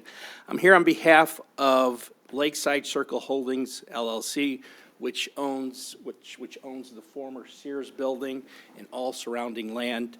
For the past 2 weeks, we've had an opportunity to really look at this development. Joe Viviano and I, he was unable to make it tonight. And we just recently submitted a letter to Mr. Koszubski, Mr. Koszubski, right. We just recently submitted a letter, as well as sent an email. We asked that he share this letter with council. It states our position, but I'd also like to add just a few additional comments from that letter. What I will tell you is to move forward with this lakeside development without my client's participation is a huge misstep. The reason being, and I don't know if the developer has brought this to the council's attention, but there are contracts, there's operating agreements, there's easements that are all over the property that basically combine or make the developer and my client essentially married to one another. There's certain things they can do, there's certain things they can't do. I think everything that was presented was great. We're not opposed to that, okay? But we're putting the cart before the horse. There are certain requirements, there's certain things that the developer just simply cannot do. And it's shocking, it's absolutely shocking that we've spent all this time and all this money and they haven't presented to you these agreements that prohibit them from doing what they intend on doing. On a more fundamental level, we have certain problems, okay? There's rules that you guys created that the developer has not followed. Back in 2019, you created the overlay district. With that overlay district, you essentially said, hey, look, if you're gonna submit any plans, it must follow the PUD process, right? The PUD ordinance process, section 22.03, right? So if you're gonna submit development plans, there's a whole laundry list of plans that you must submit, okay? So that the planning department can take those plans and they can give it to the planning department and they can make an informed decision. What I will tell you is that the developer has not submitted all the required plans. This matter should not have even went on the agenda, okay?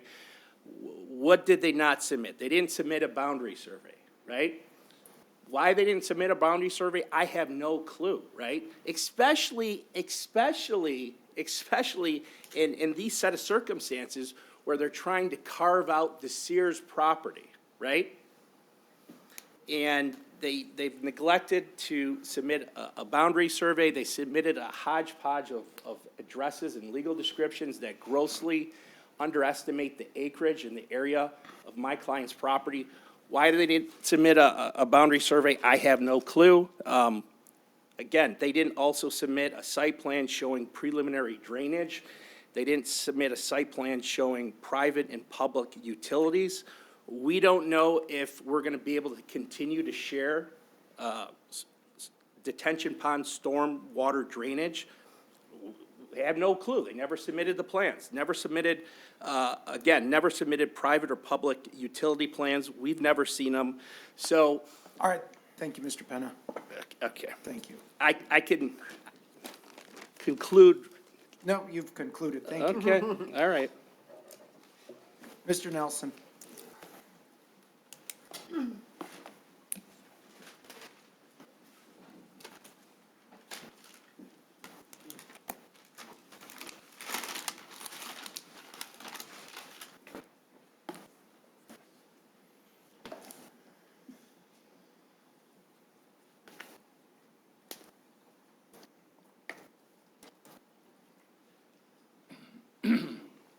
Ken Nelson, Fire Steel Drive in Sterling Heights.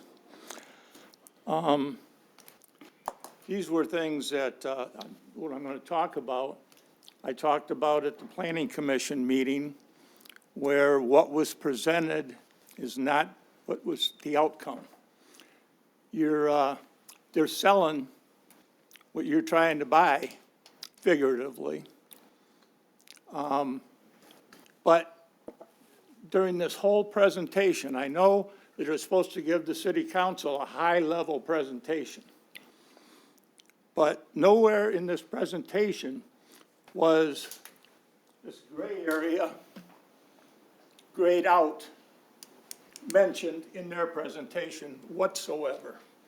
It says proposed future development. Now, if you take that out of there, you don't have a nice ring. You don't have a nice ring road. You don't have a nice anything.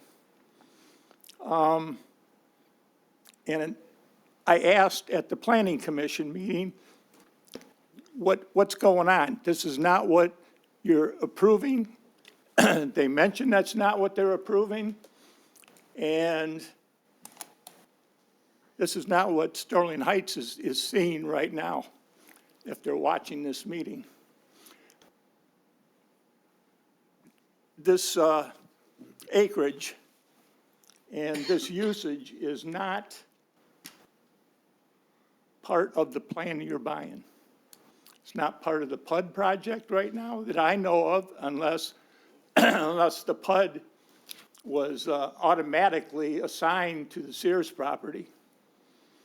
So something needs to be done there. I don't think this is ready for prime time.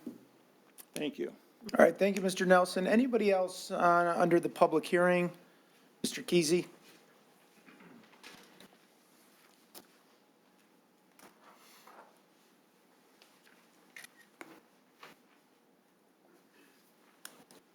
Good evening, City Council members of Councilman, Councilwoman, Mayor Taylor.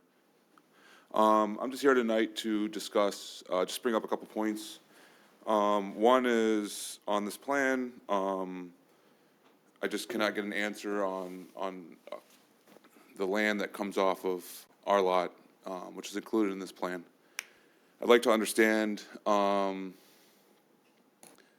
you know, it is our land. So I guess I could take a step back. Malls are very complicated, as you know. This is not fee simple land. I would like to see something great happen here. I think there's a lot of circumstances here that are challenging for us, and I think that I'm being singled out. I think in the Planning Commission, I didn't hear it tonight, but in the zoning, there's no large singular uses permitted. I'd like to learn about that. And I'd like to learn if the mall gets torn down, what happens to the hole in between my building and the mall. So I'm happy to answer any questions, but I bought the site before any master plan was announced. This is my business. I own Sears stores throughout Metro Detroit, including one at Macomb Mall, one at Oakland Mall. My intention in buying it was to do what I do with the other ones. A master plan was announced. That master plan is still on Lionheart's website, which has my building removed from the master plan and replaced with other pretty pictures. But what we have today, and what I hope we can fix really quickly, and we will make our best, let's say we're readily available, is what we have is pretty pictures, but what we really have is a closed down mall that sits on Hall Road in Shaner that is highly attractive to national groups. There's a lot of good energy going on right now. And at the end of the day, we have a closed down, blighted mall, and that is not good for our community. And I have made my efforts. I have brought in international retailers. I've walked through a beloved retailer. I've done good faith stuff to make good. And I have met obstacles, and there have been misrepresentations to you guys. I think you can go back, hearing after hearing. You guys have asked great questions, and I think it was represented to you that there was a purchase agreement already negotiated with us. I'm going to leave it at that, but I'm not going to sit here, or I've been called a holdout. I don't think that's fair. I don't think that's appropriate. I do good work within this community. If I knew this was going to happen, I probably would have never signed up for it, and I just believe that I should be treated fairly and with more transparency, and I'm not just one to be, you know, nobody's going to cry over a rich developer or a wealthy developer. I live 3 miles from this road, from this project. I am a stallion. I'm proud of that. They know me. When I made headlines a couple years ago, they were all proud of me. And I want something proud to happen here. It's not about me. It's not about anybody. It's about the community. It's 115 acres here. You have one chance to make it right. And you've never said no to these guys. Maybe tonight's not the right night to say no. At some point, they either want to do this or they're not. Look at the JCPenney that's sitting there. I mean, we're talking about 50-story high-rise buildings, and then in the middle of it, you're going to have a JCPenney.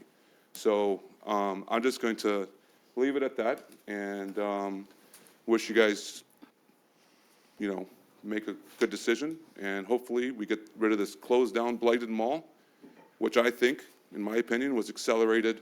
The death of it was accelerated many years before it was actually supposed to. Thank you. Anyone else under the public hearing? Going once, going twice. Okay. Close the public hearing. Council, we need a motion. Mayor Taylor, Mrs. Zarko. the whole thing? The whole thing. Well, the whole thing, I'll put it on the floor, I might ask for a second term coming around.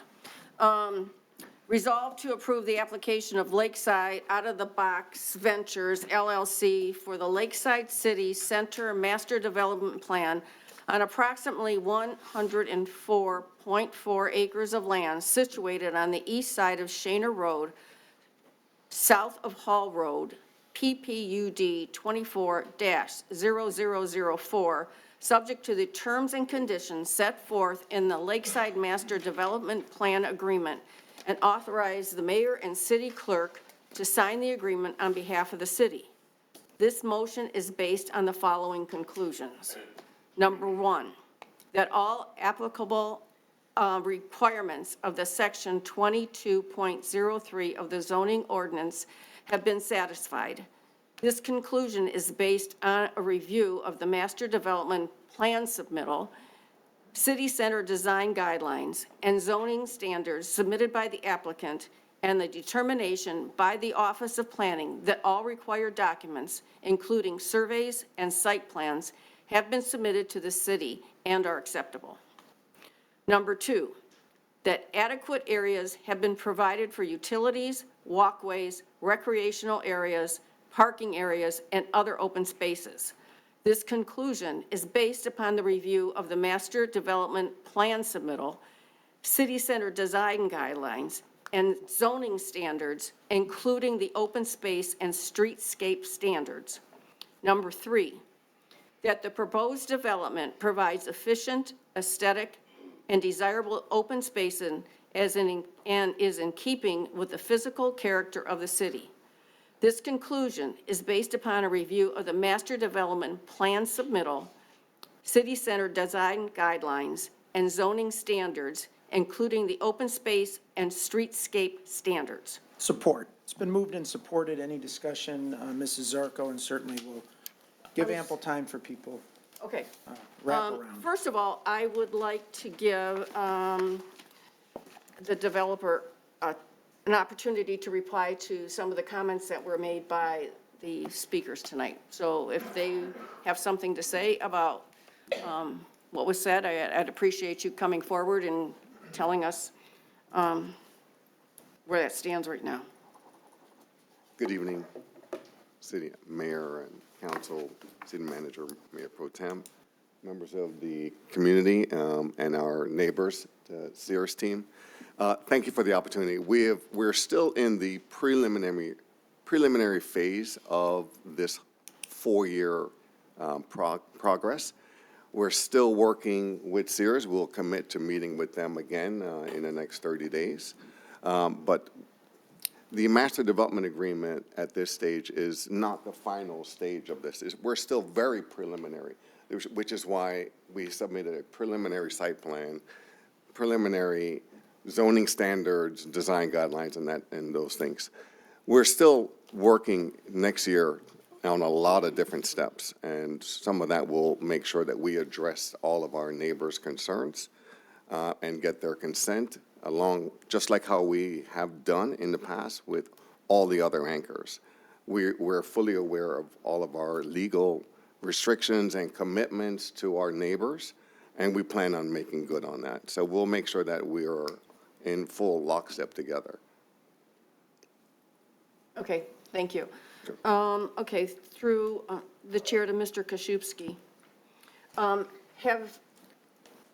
Have we met, or has Out of the Box met all of the requirements that we've asked for as far as what we're doing and what we're approving tonight?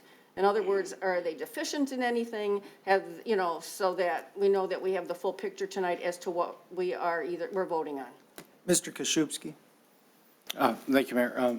Councilwoman Zarko, yes. So I've been in contact with our engineering department, who's been working with Out of the Box for several months on the design of the water and sewer and electrical, whatever the public utilities are going to be there.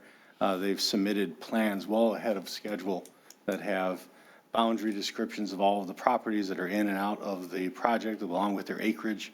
All of that is on file with the city and has been for months as part of the design review that really doesn't normally happen, but because of the size of this project happened sooner than it normally does. Normally it gets past this stage before they'll start submitting in engineering drawings and working through the water and things like that. So all of that has been on file as part of, and it is with the city and was filed.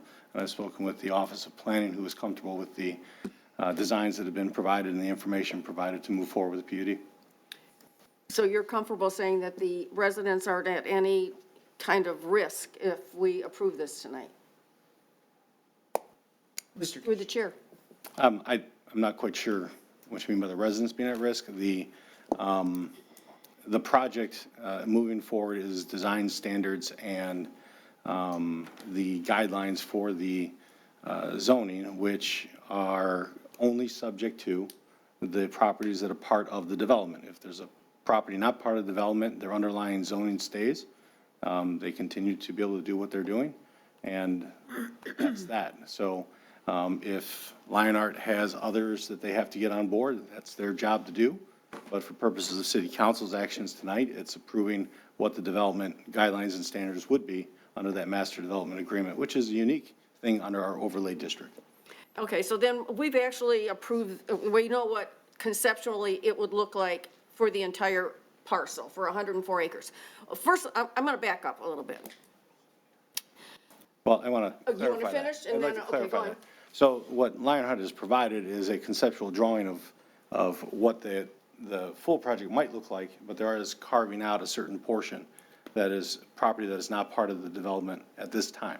Maybe in the future, but isn't at this time, so you see it. But what you see in the shaded out areas is not part of the development as it sits today. Correct. Okay, let's go back about 10 years when I think we all worked, or we came together with a project that looked similar to the one that out of the box is presented to us. In fact, probably 90% of what we did in that conceptual plan, they followed through, is what we're seeing today. And that was knowing that we would have several different participants as far as the mall and then the anchor stores. Okay, I can remember even before that conceptual plan, Mrs. Schmidt and I, Councilwoman Schmidt and I were walking into City Hall, and on the way out, there were two, they were mall developers, and they were doing a strategic analysis.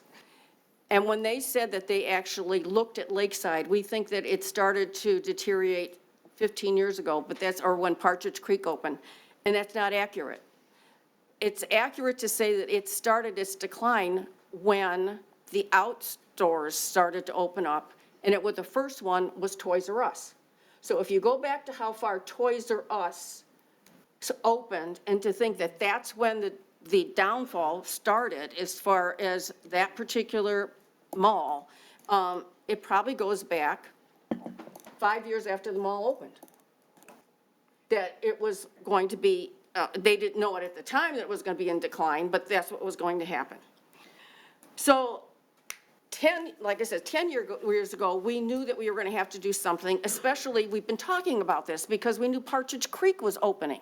And we knew that was good. They were going to some of the national stores, were going to pull out of Lakeside, which they did, and they went to a living center, is what they call, living style center, I think it was what it called.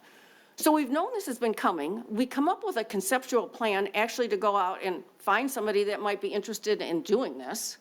And then we find someone. And it's been, we developed this partnership almost 5 years ago. It was during COVID, we were doing Zoom meetings.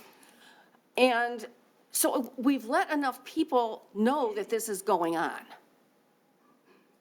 This has been something that's been in the news for 10 years. So it's just that it's, right now, and we knew that sometimes we take 2 steps forward with some of the acres and 5 steps back, because I'm in, I'm out, I'm in, I'm out, and we talked about this on a regular basis. So tonight we're coming here and we have this conceptual plan with one parcel that they can either come aboard and be part of what we're doing and be a partner on all of this. They could sell it off, they can do a lot of things, but I don't think the right move is to stop this right now. So, there are some things, and the fact that this is, I'm gonna call it a living document because it can change, and it probably will change. It's gonna look like this today. I'm gonna agree with Mrs. Nayez that I don't see a 50-story building being there. It's not something that I feel fits into that area at all. But, I know that we have all of this acreage there. We have 7,000 parking places that at one time were filled, and the grassy area around the mall were filled as well. And now they're empty. And I don't mean just because the mall closed, if they were pretty much empty before that. I just think that this is, I think you've informed us enough to make a good decision.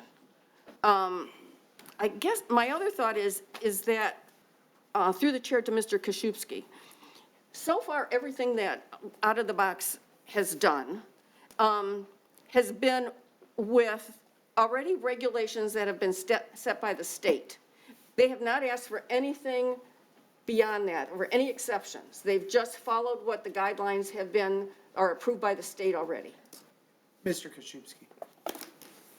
I'm not quite sure what guidelines you're talking about. Well, it but- would be brownfield development, that kind of thing, you know, I mean, that's what I'm thinking. Are they entitled to state funding for brownfield development? I understand. Okay, is there a timeline that they have to apply for it? Okay. Mr. Koszubski. I understand the question now. So, yes, this is their development. They're going to be applying for brownfield, in particular, new transformational brownfield incentives through the state. There's a rigorous process for that. They're going to go through that, and they have to submit several documents and more documents that we'll also be receiving as well in that vein. Because as you know, the brownfield is run through the brownfield authority that we have as part of that process. So there'll be a brownfield reimbursement agreement that has to be negotiated still as well. So yes, they're following all of the guidelines that are required by the state to move forward with their projects and to put forward their application. As I said, it's their project, and they are entitled to go after all the incentives that they can to make this project work, and frankly, they should. Okay, thank you. And now I have a question to whoever wants to answer my question, because it has to do with zoning, and I wonder if there'll be different zoning for different neighborhoods. So if anybody can answer that question.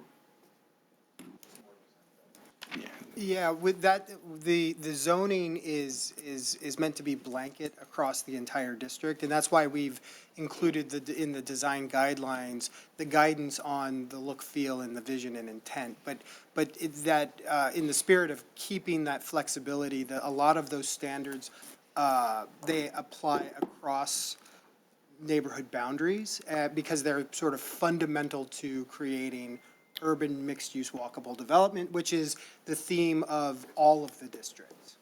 Okay. If I may. Mr. Koszubski, anything to add? Yeah, real quickly. So the zoning is, we have an overlay zone for Lakeside that requires a development plan and guideline standards to be developed as part of that.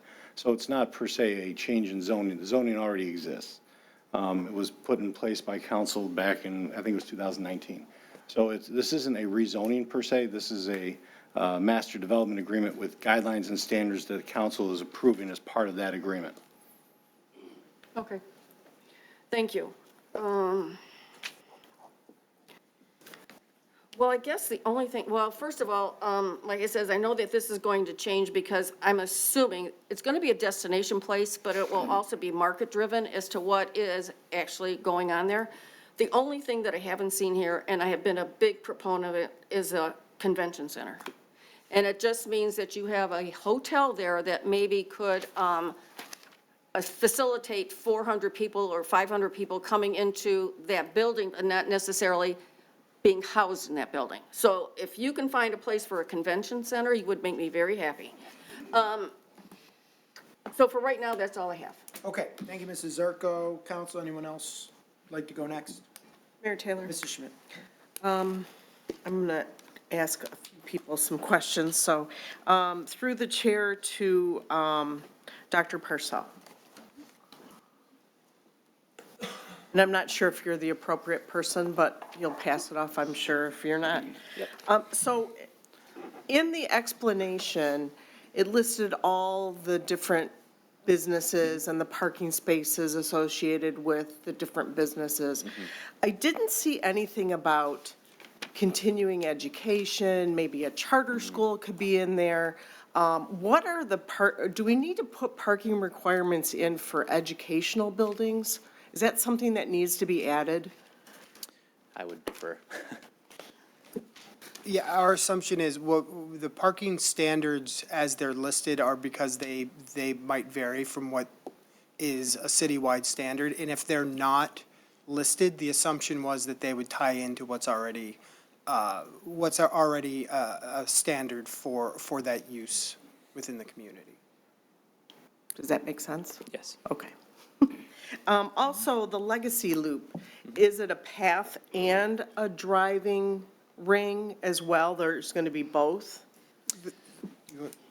Whomever.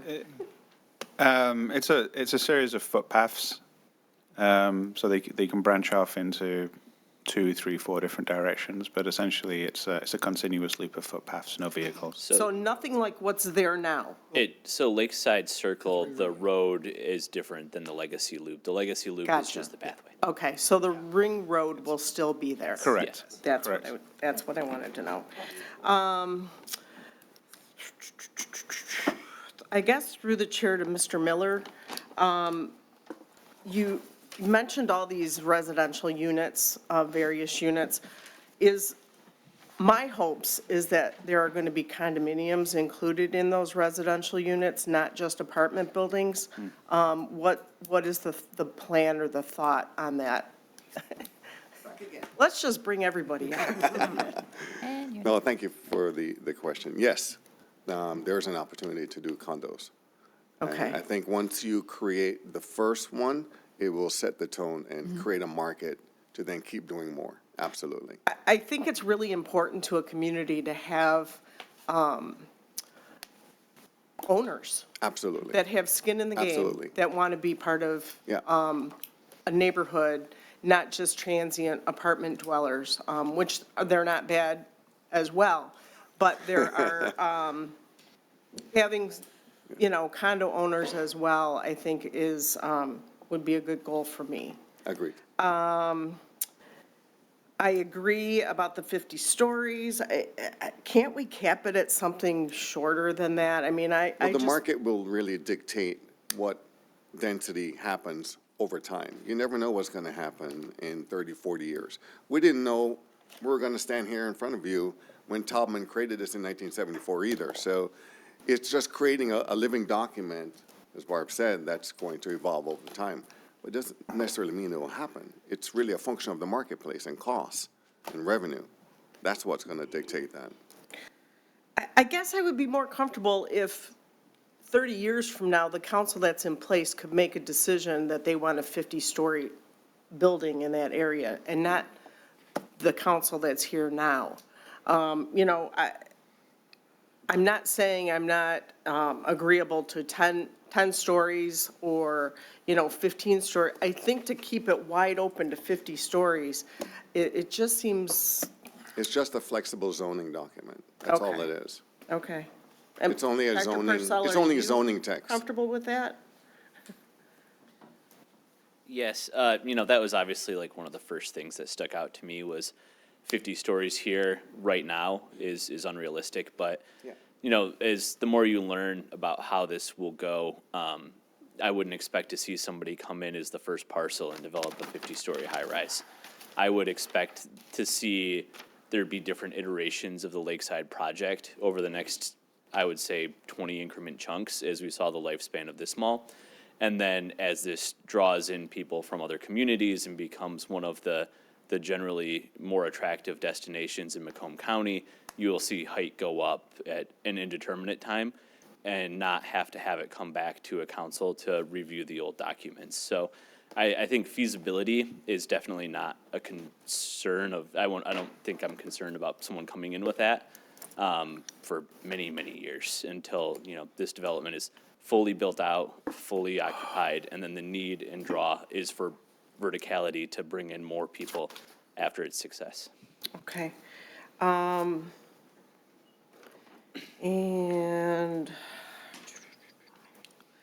then maybe you address Mrs. Niaz's question about will there be access to the lake? What are the plans for your side of the lake?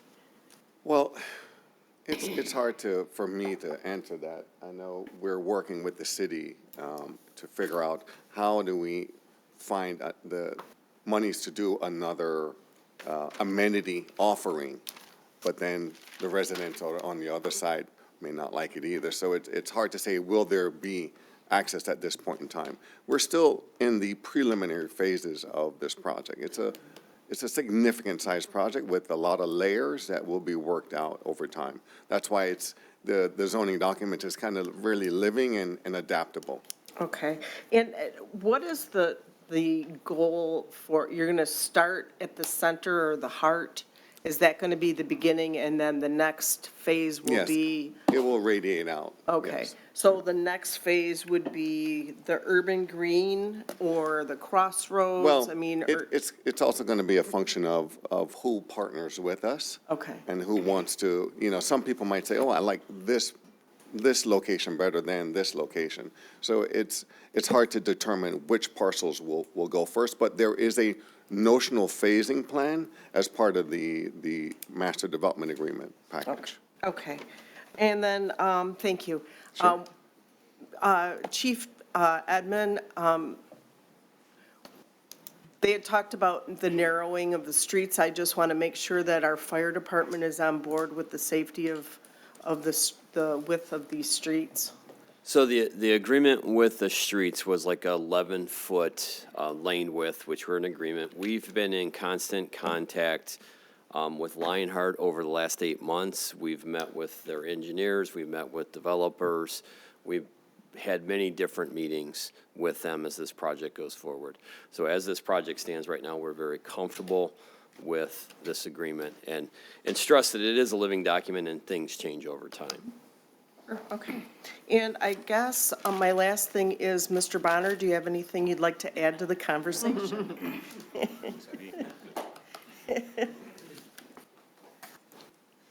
I'm glad you called on me, Councilwoman Schmidt, because I think Dr. Barcel would be incredibly disappointed if tonight went by and I wasn't able to come up and say anything.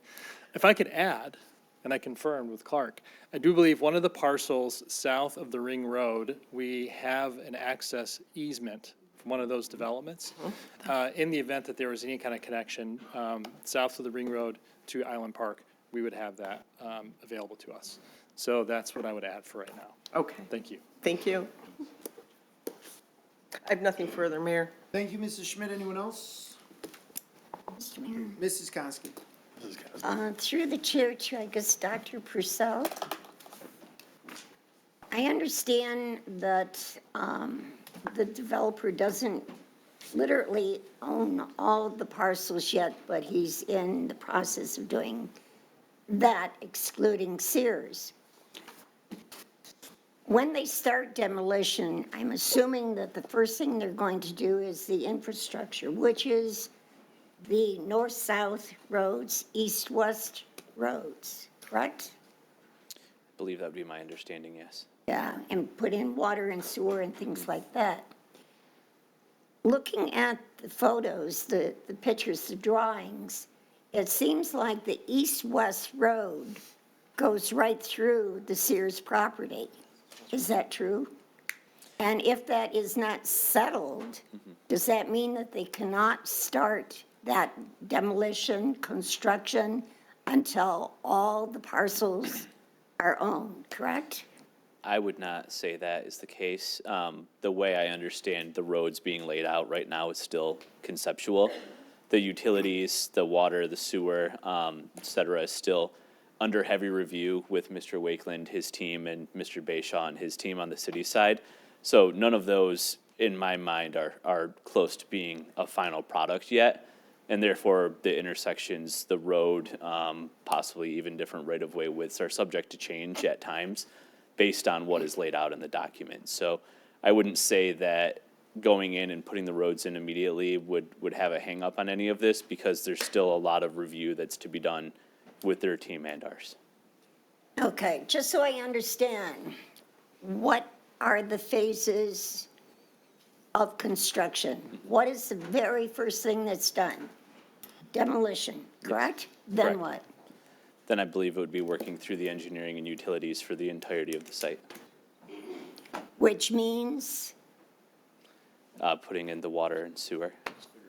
water and sewer lines. Now, are those done according to where the roads will go, or just I would the defer projected an engineering question to engineering? Mr. Wakeland behind me. I'm trying to get an understanding of what phase 1 is, phase 2 is, phase 3 is, as to what is going to take place, when it's going to take place. Not a timeline, but the order in which it's going to happen. Correct. If I can clarify, and the owner obviously as well can talk about timeline and order. The plan right now is a notional plan, so saying that the way the water mains work, not every piece of water main needs to be in, not every piece of road needs to be in. Those can be moved and adjusted as we come to the final engineering plans that set them in stone. So not every east-west road has to be in order for the majority of the site to function.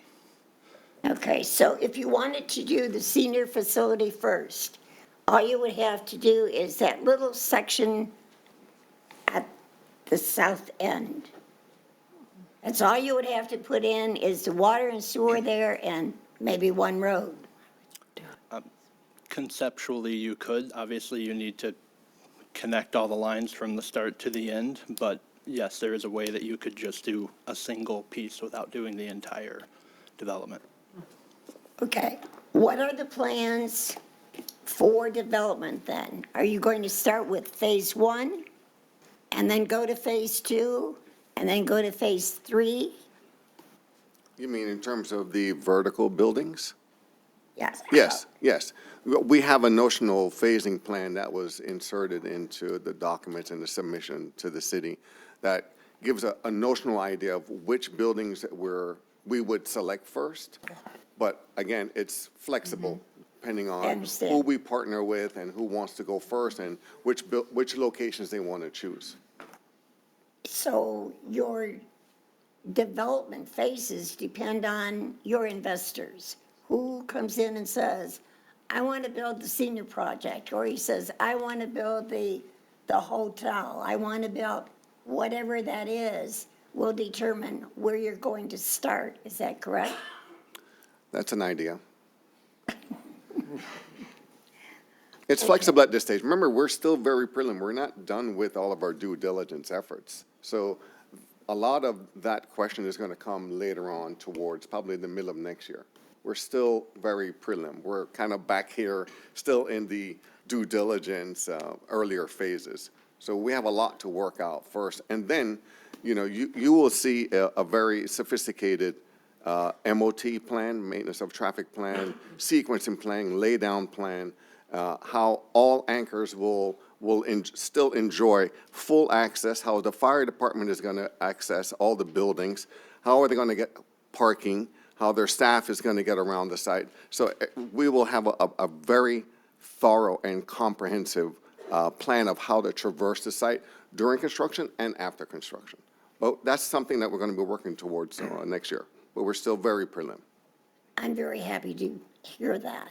Because looking at your plan, all I see are 5-story apartment buildings with retail, commercial on the first floor, parking on the second, residential from 3 to 5. And I was not happy with that.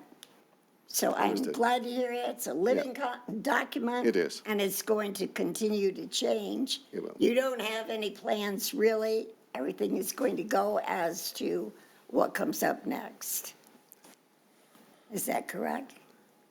Next year, we will endeavor towards a final site plan. We're still at a preliminary site plan at this stage. Tonight is more about the development agreement that's a body of text to support the zoning overlay. So it's more about zoning standards and design guidelines associated with certain uses that you created in the overlay. Later on, we have so many more steps to go. This is not by any means final and definitive at this stage at all. We're still knee-deep in due diligence and working out with our neighbors and the entire site. With that said, is it possible that we might get a hard copy of what was shown to us tonight Absolutely. Sure, next week? sure. Thank you. Okay, That's all. okay. All right, thank you, Mrs. Koski. Anyone else? Mr. Yanez? Thank you, Mr. Mayor. I have just a few questions, mostly about process. So who would ever like to answer these? Under the agreement document, item 3C, it says, accessory use is reviewed and approved or denied by the planner, by the city planner. So, Mr. City Planner, what is an accessory use?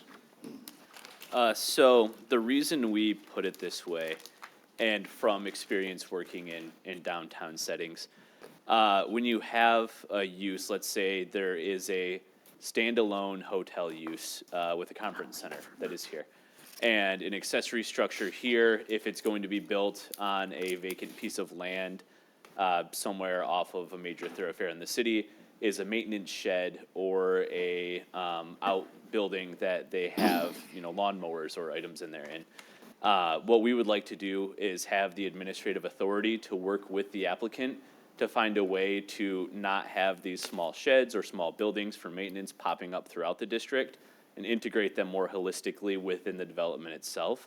That way we don't have multiple apartment buildings, condominiums with shared maintenance, hotels, or commercial and retail that have individual sheds, because we've had issues, or I've had issues in the past where our enforcement then came down to restaurants and different types of residential uses in the downtown, buying sheds at Home Depot that are prefabricated and just putting them on cinder blocks behind it because they don't have enough place for, in East Lansing's case, beer bottles. But, what we had then was a major code enforcement issue, which led to a rodent problem because there was no review authority there. So we would like to, where these buildings are shared and have minimal setbacks, the ability to review these on a case-by-case basis, and then be able to approve or deny after that. With different uses, different accessory uses may come in. Some may be more substantial, some may be smaller. It could be pickup windows for coffee on the side of a building that houses a market. And then we could review that and say it's okay. Or it could be something that poses a nuisance to an adjacent property owner that we would have to find an alternative solution for. Okay, thank you. Item 3F says Lakeside Ventures may appeal planner decision to the planning commission. So the planner makes either or. I don't care who answers this, but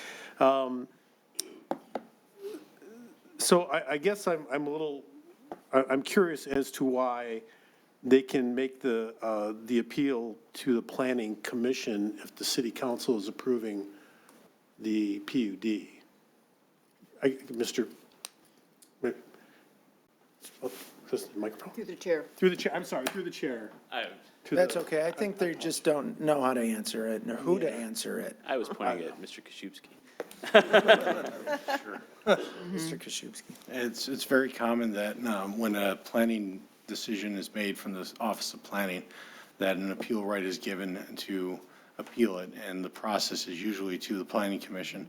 And it was something that I believe the Planning Commission commented on at the last Planning Commission meeting, that they would like to see that come back to them. If council has a difference of opinion on that, that's council's prerogative. And to build on that, if I may, Mr. Mayor, the way that Planning Commission kind of couched this was that different uses that would come in this list, under our interpretation, maybe uses that are not included in the approved use list here, which would be modeled more after a special approval land use, which would then follow the Planning Commission route. So that is kind of where the impetus on this was. Obviously, we put a lot of built-in flexibility here, but ultimately, technology, markets change, and new uses become more prevalent in the marketplace that we can't account for by definition right now. Very good. Stay right there. And then, under item 6C, it says, City Council must approve a modified development plan if the project is substantially different. So now we're going to City Council. Define substantially different.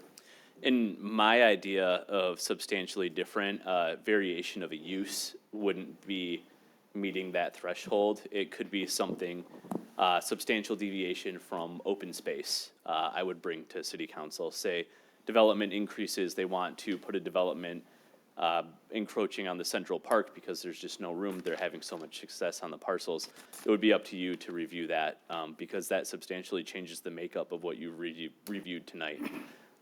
Let's say on the scale of height, it goes from 6 stories or 8 stories at the bottom, and somebody has a wonderful project there they want to put in that's 12 stories, then something like that would come to city council because it is a change in the makeup of development rather than an individual use.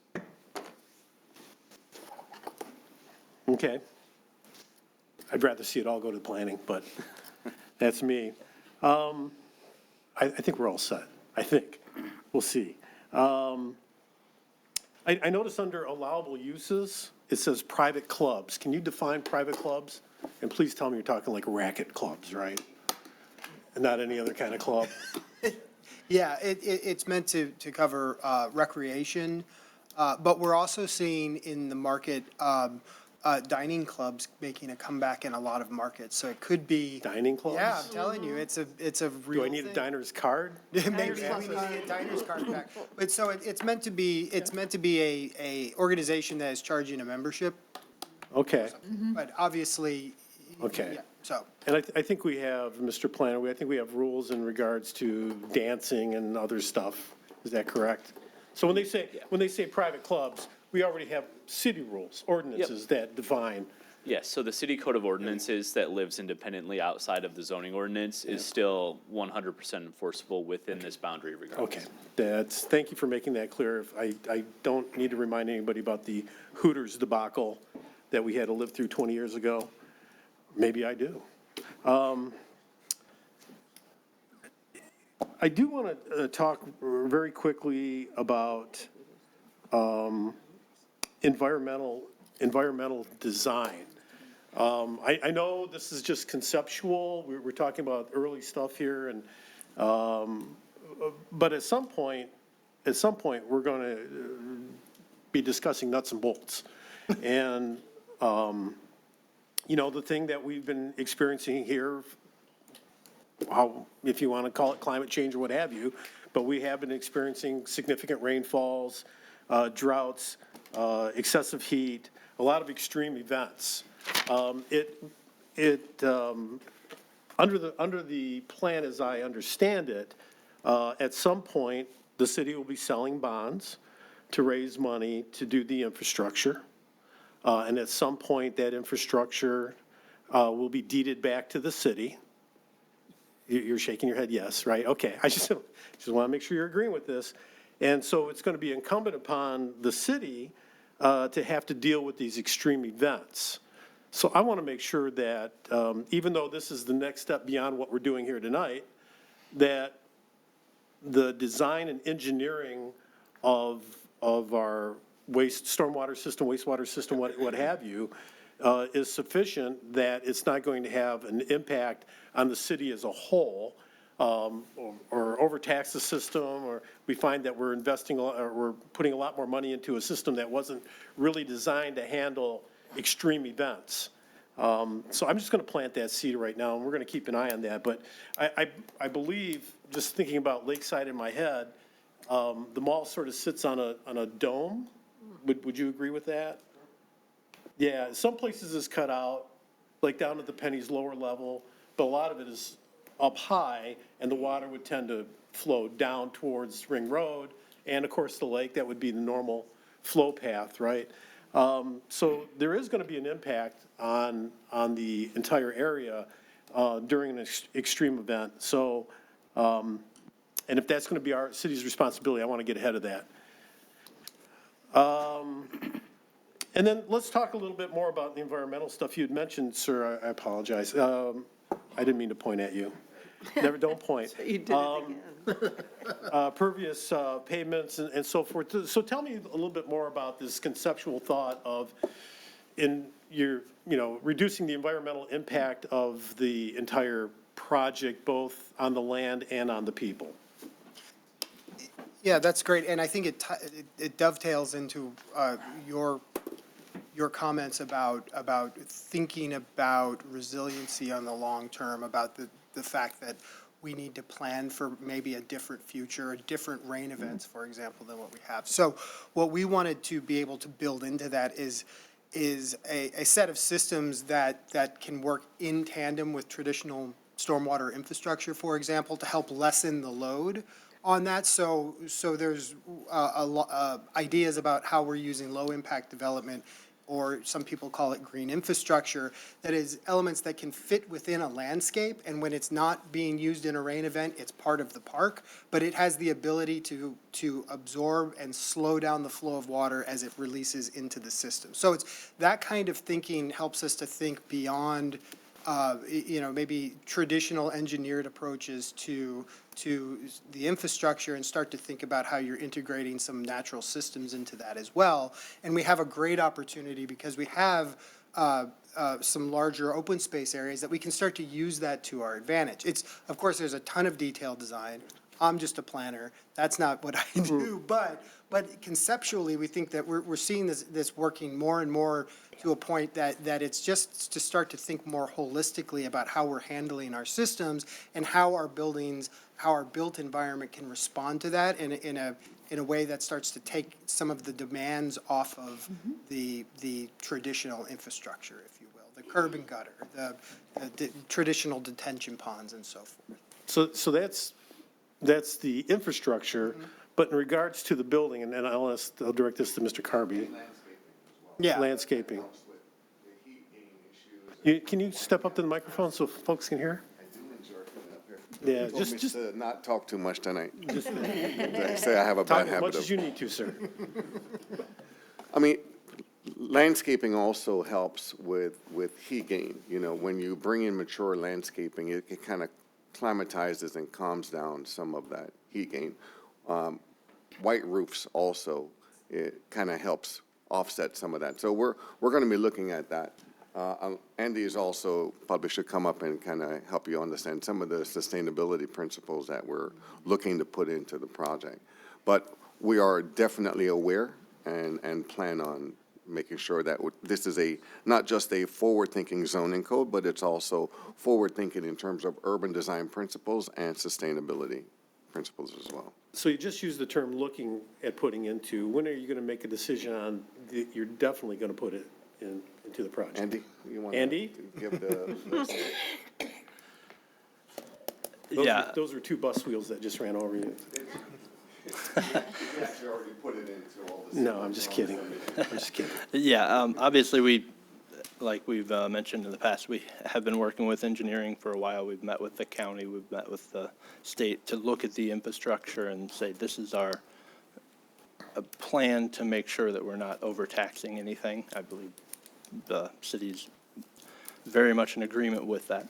Obviously, we're going to go through the engineering design standards, but the whole project itself will be brought up to, at a minimum, the current standards for stormwater detention and pre-treatment, as well as the green standards we're talking about, including rain gardens and including more pervious area throughout the site. Right now, it's 99% impervious.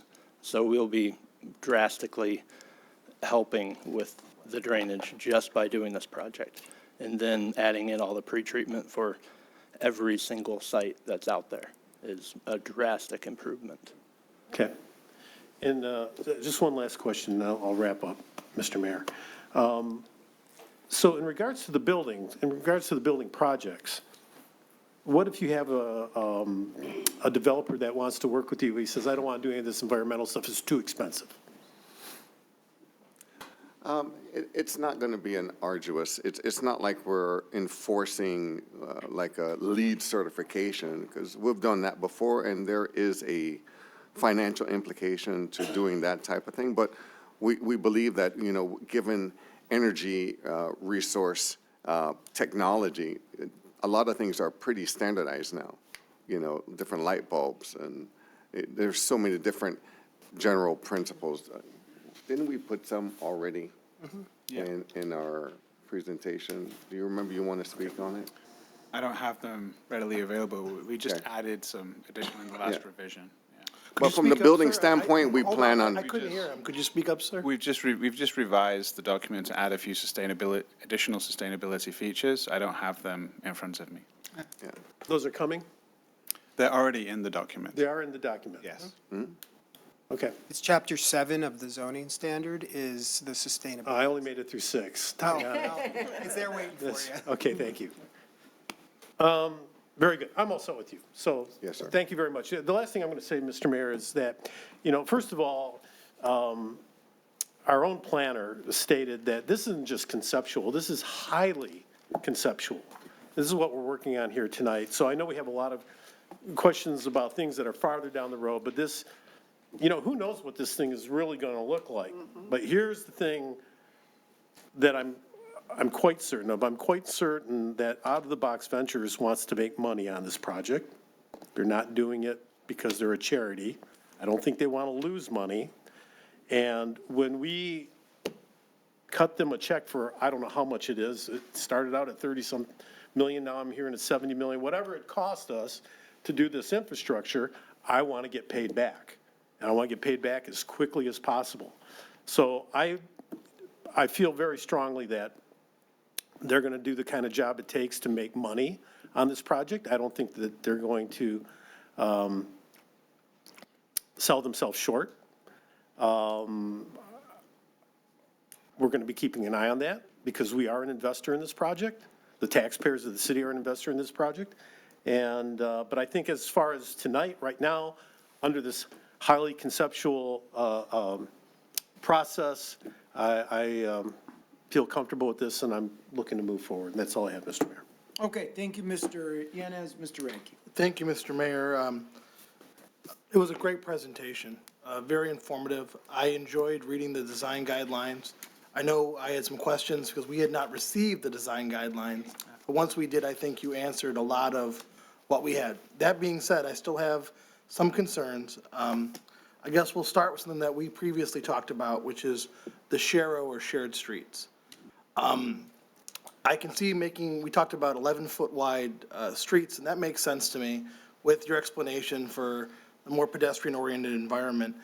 I, however, am still very concerned about the sharrows, because even from your graphic that you displayed earlier, it's the perfect example of how a rider gets adored by a car in a parking area.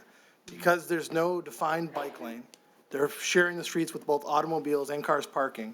And because they're squeezed between them, I think that that's a danger. And I think that we need to be very thoughtful about how we're designing these streets, not just now, but into the future. Because if we really want this to be a pedestrian-oriented bicycle, walking, and car development, we need to make sure we're protecting all of our users. Too often, I think when people talk about safety, they think about the safety of the car user. But I think if you open a door and take out a cyclist and possibly kill them because they're riding close to your car because you're in a shared street, that's a concern. So I'm wondering, how are we going to evaluate the safety of these streets? I guess Mr. Carby wants to answer, so I will defer to him. But how are we going to evaluate how those sharrows work? They told me not to talk too much, but I'm an avid cyclist, so Sure. I deal with this in every city or country that I go to, and I jump on a bike because I love to explore by bike. It's also the person on the two wheels' responsibility to make sure that they're aware of any obstacles in their way, whether it's a speed bump or it's a potential door opening. I think we have done an amazing job in lockstep, the city staff and our side, to look at how to generously create a public realm that makes sense and still gives a lot of flexibility. We believe that the 11 feet, the additional parking, the additional landscape area, additional public realm of sidewalks is generous enough on both sides of the street to really offer a pedestrian type of realm that you guys will be proud of. We can't solve every issue, but a cyclist like myself, in any city, I have to be aware also of car doors, because it can happen to me as well. No, I take the point, Mr. Carby. I guess my concern is that someone's driving a 2,000-pound or more now with EVs automobile, and someone's riding a bike that weighs 20 pounds, 30 pounds. You know, it's a concern of mine. I think that other cities have dealt with this, like Ann Arbor. Throughout their downtown, they have both cycle tracks now and dedicated cycle lanes that are Yeah. protected. Yeah.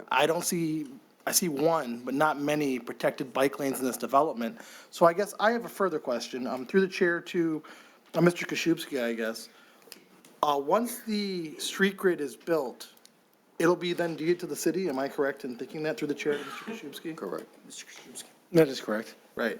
So in the future, if we wanted to make pedestrian safety changes, the city could do that by right because it's a city street. Am I correct in thinking that? I hadn't thought about that, but, I thought about it, that's why I'm asking. appreciate you asking. I do think that once it is the city's roadway, if there are safety concerns, we would be able to correct alter those it. safety concerns. We could add future pedestrian islands if we wanted to, for example, because we control the roadway. It's our roadway. And our right-of-way too, I would assume.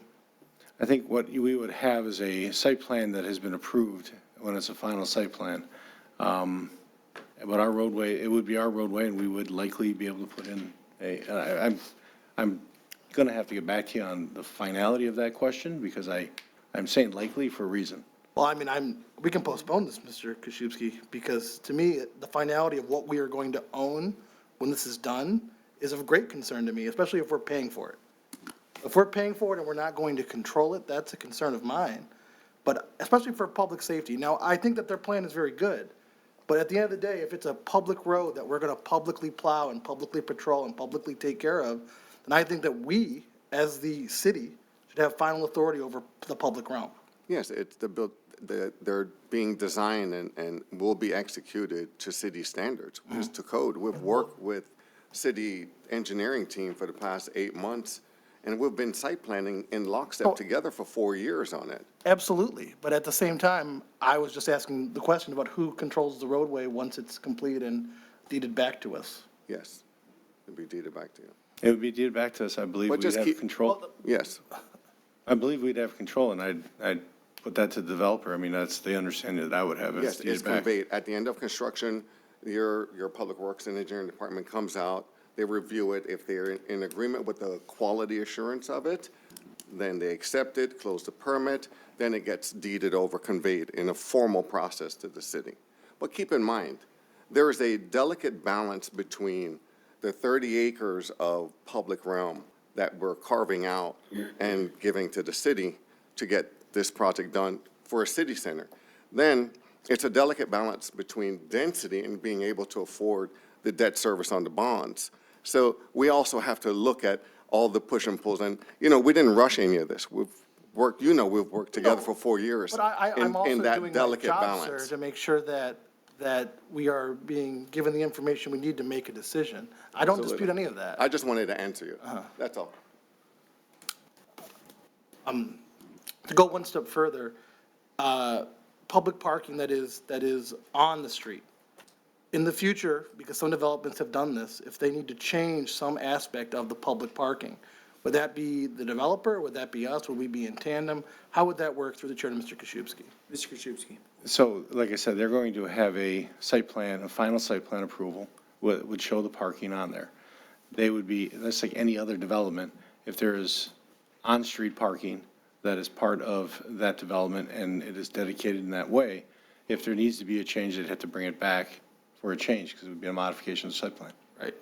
I was just curious, because I know that when we toured Lakewood and Belmar, they said that they had originally had parallel parking, but then they moved to a more diagonal parking because there was issues with how the parking was functioning. I was just curious how in the future that parking would be changed if it was necessary.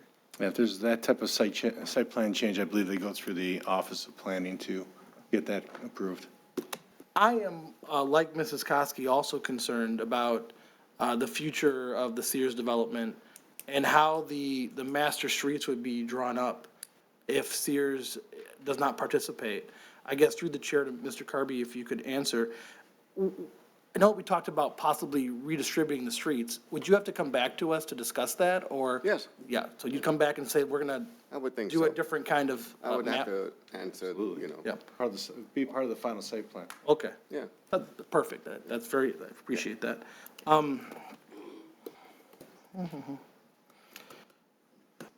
And that's, a further question through the chair to Mr. Koszybski. I saw that in the site design guidelines, it says you can't post posters or flyers or anything throughout this development. Now, I was curious, you know, having attended the University of Michigan, Ann Arbor throughout their city has kiosks that people can post flyers on to prevent flyers from being posted elsewhere.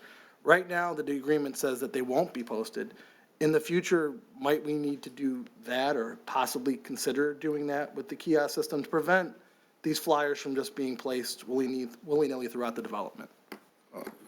Mr. Koszybski. Thank you, Mayor. Councilman Radke, that's probably a great idea, especially in areas where there's high pedestrian travel, to have potentially some sort of kiosk or billboard that they can post something, but especially in the Central Park area, but I would do that to the developer.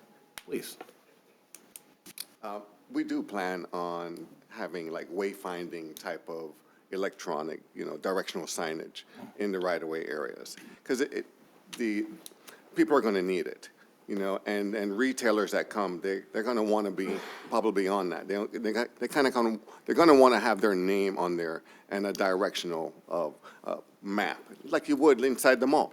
It's the same concept, to make sure that we push and pull pedestrians to the retailers properly. No, I saw that, and it looks tremendous, the wayfinding within development. I guess I was speaking more to the public participating, because as you can believe, in Ann Arbor, there's a lot of pedestrian traffic. And I guess back in the day, there was people just tossing up every post, Flyers. you know, flyers everywhere. They've established on corners a kiosk that essentially is just an empty, big round barrel, and you can, not a barrel, but it's Post like a everything on big it. monument. And you can, you know, put your flyers on so you can talk about whatever you want in the community, a public speech Yeah, area. no, I don't think we would do that. I think it would be more electronic and tastefully executed. Well, I guess because we're creating a more city district, that's my concern, is that this is kind of like trying to bridge both worlds. It wants to be ultra-controlled and ultra everything. At the same time, you're trying to build a city, but how do you build a city if people can't talk to each other? I mean, I used to live in New York. Walked on the street in New York, there's flyers everywhere. Some other cities have thought of better ways to deal with this. Because I think just prohibiting it, you're gonna have a problem in the future because there's not enough time or manpower to deal with that issue. So I'm hopefully suggesting a way to solve that problem. Well, I think through, you know, this, like, if you're talking about like the central core, I mean, it's going to be like about 160,000 square feet of new retail. That means you're going to have a property manager on site. You're going to have security on site. You're going to make sure that the neighborhood is kind of properly run, and it's not just going to be a free-for-all. So it's not per se a big city, you know, it's more of a curated environment that's going to be maintained, and make sure that the property values are maintained and the aesthetics in the area are maintained. We don't really necessarily want to see people on scooters on the sidewalks hitting neighbors, you know, walking down the street. So there has to be some order. And our police department, you know, takes care of order. That's their job, right? Like, I don't disagree with you. At the same time, if you're creating a city, which is what this has been claimed to be, this is going to be a city within a city, a new development, but you're not creating the aspects of a city, you are basically Disneyfying a former mall property. It's Disney, where you don't have freedom of speech, you don't have a freedom to walk on the sidewalk, you don't have a freedom to wander around, because it's not actually publicly owned property. That's what I'm trying to get at with what's ours and Well, the what's. sidewalks will be publicly owned. Right. Yeah. So if someone is on a scooter, I guess that's something for us to deal with, because they're on a public sidewalk. Right? Correct. So, and that's. But it doesn't necessarily mean we can't have a security guard recommend, hey, be careful, you know? Sure. We do it in other projects. And I guess that goes back to, you know, the Central Park and the community center. Will that be owned by the development, or will that be owned by the city? Central Park is owned by us. Well, it'll be owned by the development. Correct. Correct. That one is not carved out as a The city. community center as well, or would that be, No, the city center is private. okay. the It's an community amenity to the residents on site. center. Okay. Yeah. Looking at through the chair to Mr. Kirby, I guess since we were up here, or to your architects and developers, a space carved out behind JCPenney, that's going to be a 2-story parking lot? Do I understand that correctly? For now. Again, preliminary site plan, a lot to kind of work out. Would that be possibly the place for a future parking structure in the development? I mean, it could be one. Right now, we have another one also, towards the Central Park, but south. Okay. It's always good to kind of put your parking facilities where people are coming in to kind of limit the amount of vehicular traffic coming through the site. So they park and then they walk. That's the concept of creating this lifestyle experience. No, I totally get it. I guess, through the chair to your architect, I'm curious, how are the parking areas going to be segmented off from the rest of the development? Now, they're behind the buildings, and I appreciate that, because they're going to be somewhat hidden from the street. Yeah. Are they going to use just vegetation or knee walls, or I guess, how are they going to cordon off that this is the parking lot area from what would be the public realm or the walking area? Now, other cities have, if you go to Grosse Pointe, they have a rule that you have to have a small wall around your parking. So I'm curious, through the chair to your architect or you, how are we going to differentiate between parking areas and walking areas? Or through, Take that, because, I mean, I see it as it's open air parking for now, unless somebody goes more vertical, and then they will probably add more structured parking or a podium, and then kind of screen it and soften that elevation. Sure. Yeah. Yeah, And the right of ways. yeah, so within the right-of-way, there really isn't a defined landscape area, but at the edges of properties, there is that opportunity to provide that landscaping. I think that's something that, as we get into the details of what that section actually looks like, I mean, to your point, you need to have some demarcation, especially if you're just a pedestrian walking down that sidewalk, it still needs to feel comfortable. So those are elements that we feel like we have the opportunity to, as you get into detailed design, to start to work through together. We want the buildings to be proud at the back of sidewalk.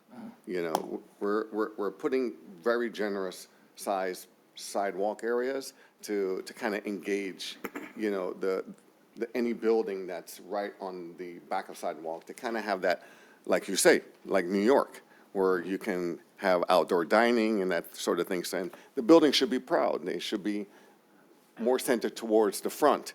But we built in flexibility if a developer wants to recess it back to give away more public realm, in addition to what we're doing, as a city asset. Parking should be, and right now we have it towards the back, because we don't need parking to be proud. No, Architecture should take that place. I totally get that. I was looking more at, I think it was parcel A3, where the parking kind of is between two buildings, but one building faces the parking, the Yeah. other one is behind it. And one side has sidewalk, but the parking area obviously does not have sidewalks. So I was trying to figure out, how are you? 'Cause Again, notional site plan. Right. Notional. Okay. It's more about the zoning code and the design guidelines tonight. No, I totally get that. I was just trying Yeah. to think through how this is going to be developed and how it's going to look when done. I guess through the chair to Dr. Parcell, I don't know if he's sitting behind you still. I can't see him. Hi, Dr. Parcell. Our current design standards for city require a passageway through parking lot areas to get to the front door or the street. Is this project going to follow those guidelines? Yes. Yes. Well, perfect. I guess while you're up here, how is EV charging accounted for in this development? Not just indoors, but how is are they going to have to prepare the residential areas for EV charging? Are there going to be EV chargers located inside the site? I guess, will you tell me more about that, please? To the chair. Yeah. So EV charging is a blanket recommendation we make on every developed site plan. If not installation of chargers, which I will say at this point are not required explicitly under ordinance, our running the conduit is. So we make sure that there's conduit ran for EV charging stations on every new build and new parking lot that's going in. That is more costly to do in hindsight than to do upfront, because then you have to tear the parking lot and sidewalk and landscaping up. So that's our recommendation, blanket across the city for every new development, as we work towards our Code of Ordinance rewrite and account for EV charging within the city on a large scale. That will then apply within the Lakeside development, and that will be included within the development as a whole. Tremendous. I guess I'm curious, looking at the rules for this development, it has, I think, a parking minimum of 1.5 units per 1.5 parking spaces per unit. I know that we are reviewing parking standards across the city. That strikes me as too high, especially with the vast amount of shared parking that exists inside this development. And I'm wondering, do you think that that's correct? Should it come down? Because it seems like a number like 1.25 would both be better for the city, because there's so much parking inside this development. And then on top of that, I'm sure the developer would appreciate it, because he has more land he can then build on if he doesn't have to build parking spaces. I think the beauty of what Arcadis wrote into here is the shared parking reduction percentages. So Could you tell me about that then, so I understand it? happily. And if I get it wrong, feel free to hop in. So when there's a mixture of uses, or you have a shared parking agreement between two of the parcels within the ring road, there's percentages based on the anticipated peak usage of each site. Then you would take the lowest on there, and you would be able to reduce the parking by that percentage set forth in there. So you have commercial, office, residential, tri-level mixed use. There's a table that you would follow when evaluating that, and then we would multiply the required parking by the percentages in the table, and then create a new maximum parking number based on that, which accounts for the difference of the sharing of uses. So we can reduce it through the formula in the zoning ordinance and reduce the parking burden on the developments coming in. Really simple. I guess through the chair to Arcadis, is there anything else you wanted to add to that description? No, that was pretty spot on description, but I think I'll just say, what we found in our experience is that there is, of course, it's all dependent on the usage, but it's very easy to start to chop 15% minimum out of parking just by the nature of the use. Again, if you think about, I use this example all the time, office buildings don't need parking at night, and they don't need parking on the weekends. Hotels, on the other hand, don't need a lot of parking during the day, but they certainly need it at night. And so there's certain uses that really have a lot of overlap where it really makes a lot of sense. And so it's a really, once you understand the concept of it and kind of work through the math, it is a pretty intuitive and logical system that's pretty flexible, and it's very specific to the uses. So you're not committing to a reduction until you know what you're actually dealing with. So it has that flexibility that we like, and ease of use once you kind of get used to the system. I appreciate that. I guess to Dr. Parcell, in other mixed-use developments throughout the city, I believe we've given, and correct me if I'm wrong, we've given the Office of Planning the ability to reduce parking further upon a developer showing why this parking is out of whack, for lack of a better word, with their development. Does that apply here? That, under my understanding at this time, would not apply here, because that is explicit to the overlay zoning districts. Something that we could explore when doing an ordinance overhaul following our parking study is recommendations on how to build in ease of control for reducing parking within an ordinance rewrite. So it's something that we could do that would then apply, but right now it would only be explicit to your TDM UDNs and your VDM UD. Or we could add it right now if we wanted to. We could, but there is a looming substantial parking study we're working on, and I would hope to recommend that based on our future land use map. Fair enough. I guess through the chair to Mr. Carvey, I'm sorry to keep calling you up. We talked about the different sizes of buildings, and I don't think we're going to see 50 stories anytime soon. I agree. But just from a market standpoint, if you wanted to put in a 50-story building, what would the cost be? You're a developer. $100 million? How much would a 50-story building cost? Just ballpark it for me, I'm just curious. It's hard to know what that cost would be at that given point in time. Sure, but if we do it today, can you give me like some ballpark figure? Ooh, I haven't explored that. Right, so I guess. The point- market doesn't dictate anything like that, so I No, haven't explored. absolutely, I it. guess the question I have is that this is not going to happen because it's going to be so expensive. I know, at but the I like to rate. talk facts, and Right. if I don't have an answer, I have to endeavor to get one for you. That's logical, because I don't, I'm transparent. No, I love appreciate what I do, but I don't blow smoke. No, I guess because it's going to require structural steel, and it's going to be a very significant investment in, I assume, concrete and everything else, it would be in the millions and millions of dollars to build a building of that sort. Yeah, And I don't think that the development would support that type of a building right now. correct. But because this plan, we're thinking of the next, I think, 30 or 40 years about what this could become. In the future, that might change.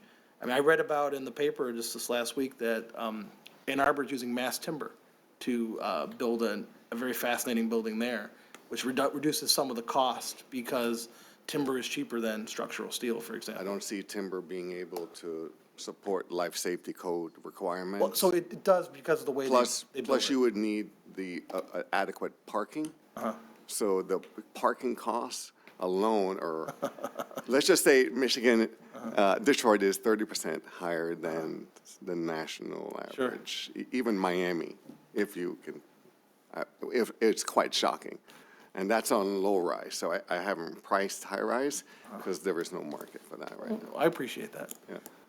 To the chair, Mr. Bonner, I see you standing up over there. Could you come and talk very briefly about this? I know that you're involved in the mass timber building, so could you, what would a development of this sort cost, and what's the feasibility? Not now, but in the future. A 50-story building? Sure. So to give you an idea, the Hudson building that Bedrock is building in Detroit's a $1.4 billion development. Yeah. Pretty cheap in the grand Absolutely. scheme of things. So I guess the point I'm making is that this is not a possibility at this point in time. It might be a possibility in the future, but a lot of things would have to go hopefully positive for both the city, the developer, and the site. Yeah, to it even would make have to this be a feasible. scorching hot market in Sterling Heights and Macomb County for something like that to happen, right? And you Don't know, laugh. scorching hot. And the reality that we face too for that kind of development is population growth, which obviously has been in the forefront of the agenda Right. for the governor as well. So, you know, to have those types of developments, there would have to be a swell of population growth throughout southeast Michigan that would dictate, you know, that kind of density in the suburbs. Right. Thank you, Mr. Bonner, and thank you, Mr. Carby, I appreciate that. I guess one final question to the fire chief, I know he's hiding back there.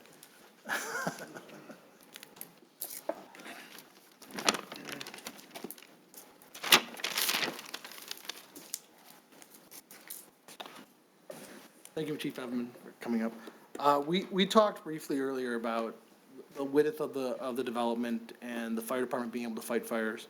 I know that we have a possibility of different fire apparatus coming online that might be somewhat smaller or easily to maneuver. Would that be more beneficial for a development of this type? It kind of depends on what apparatus. Once we get above a certain height, we're going to have to deploy ladders, especially if we have balconies. And like I said, the best part about this project is we've been in lockstep with the developers and reviewing a lot of things. When we were talking about the roads, you know, we brought DPW in at one point in time because they weren't talking on the table. So we've really done a very collaborative approach to this project to make sure everything's taken care of with the standards that are in place today and what might be coming. But I appreciate that. I guess my thinking is, you know, I used to live in London, and I lived on a street that was about 3 lanes, narrow lanes. And we had fire apparatus that were more fitting for the size of both the street and the structures. They were tall buildings and, I guess, smaller apparatus to negotiate that. And if that time ever came, we would make those decisions internally. We're not going to stop a development, I guess, is my question to you, because of the size of the apparatus, are we? No, and those type of apparatus that are used over in England were because of the roads that were done a long, long time ago. We're just a lot bigger roads over here, Right. so we have bigger fire trucks, and that's just the way it's been for decades. Absolutely. Well, I want to make sure that we're building a development where everyone's going to be safe, but also one that pedestrians will have priority, because that's the future and not so much what we used to do before. That's all I have for you. Thank you, Okay. Chief Edmund. Thank you. I see no problem with these design guidelines. I think that there's a lot of flexibility built in. I would ask them to really examine the Shero. That's like my real concern. And some of the other little things, but I think a lot of this will get done with final site plan approval, with the final guidelines, and when we finally have actual developers for these actual sites. Because I assume there's gonna be different developers who have different ideas for how they want the sites to be developed. And I think that we need to give them some room to make it all work. I'm comfortable with this as is, but there's gonna be more to come, I'm sure. That's all I have, Mr. Mayor. Thank you, Mr. Radke. Mrs. Srowski. Yeah, thank you, Mayor Taylor. I promise mine will not be that long. There have been so many questions asked, and I have had many of mine answered, so I just have a few. So, yes, please. So I have a couple. And so, my first question, housing. You had mentioned that there will be multifamily units, 2359. Pretty specific number. So is that more of just a ballpark? I mean, right now, that's test fitted on the site. If we were doing 5- and 6-story buildings, Okay. that's just a proper test fit assumption. Okay, test fit Again, it's assumption. not construction documentation level. and Okay. then obviously, it can All right, because I'm, fluctuate. 2359 instead of 2300, I'm thinking, boy, that's good. We're transparent. Okay, okay, That's well, what I that's appreciate what we that. created, and then we wanted to make sure we Well, thank you show very what much. we created. But with that mixed use, and you had said there's retail, there's commercial center, there's office, there's hotel, but nothing else, no, or did you just leave that open, no light manufacturing? No, I mean, and also the anchors, you know. And of course, the anchors, Yeah, with yeah. which are major retail, but yes. Light manufacturing, I don't think that's a compatible use for a lifestyle center. No, so, right, I just wanted to make sure that those are just Yeah. the major focuses, so that's perfect, I just want to be sure on that. Absolutely. And the residential is pretty much apartments or condos? For at this now, point? yes, Okay. yes. No individual homes because of the site I itself? don't see a developer doing that, I but, don't, yeah, I don't either. I mean, somebody could if they wanted to take that on. A lot of space. But Yeah, okay, just wanting to know how that plan is going in. Okay, really appreciate that. And I'm just going to hit on a little bit on sustainability, so whomever would like to answer that, I would just appreciate that. I know that you don't have a lot of documentation you said on that, but just to hit a little bit on that, you were talking about, as I'm reading, and I've got it pulled up, so recycling programs are going to be required in all residential buildings. Are we requiring it in retail as well? Is that just the plan, that there's recycling throughout the entire facility, or the entire project? Are we focusing on being exceptionally ecological? I haven't thought through doing it to the retail as yet, but it makes sense for the residential for now. Okay, appreciate that. And then the white roofs, which I do like, garden terraces, are we going to be able to, the residents going to be able to access their roofs of their buildings to have further I can't promise that recreational use? because I don't know who we're going to be partnering with So from that the would local depend on those builders. development community. If that's It's not being something that's encouraged. allowed by code first, and then if a developer wants to allow that, yeah, Okay, yeah. all right, so those are just some of the ideas I Could the thought. retail have, could a retail on Central Park have, a roof terrace dining? Sure. Yeah, it should be Or- flexible, Yes, right here in Sterling Heights. yeah.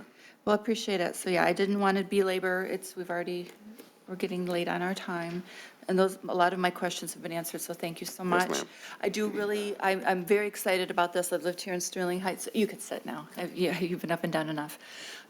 32 years living here, and I do miss, as Mr. Garrity mentioned, the bringing my kids to go play on the waffles and the eggs and things that they could play on. So Lakeside Mall was a place that when I had no place else to take my kids to, that was the place we'd go, at least keep them busy, hit the Disney store, hit the dollar store, and enjoy our time. So I'm very excited to see this new phase and this new development. I'm very, very happy that we have stakeholders and players in the game that are very interested in developing in our city and making it something even better. As Mrs. Schmidt and I were talking about living in the senior center area. We may make it to there. We may not even get there. But we're looking forward to seeing how it goes. And that's all I have, Mayor Taylor. Okay, thank you very much, Mrs. Sarowski. To the Lakeside Out of the Box Ventures team, thank you for being here. For all the various members of that team, your presentations tonight were great. I appreciate all the members of our city administration here as well. I like hearing that this has been something that's been in discussion for months and months and months, years and years and years. I mean, I think my first formal involvement that I can recall was back in maybe like October of 2015 when we went to Chicago. I told this many times before from this seat, looking for willing partners that wanted to make this vision a reality in the city of Sterling Heights.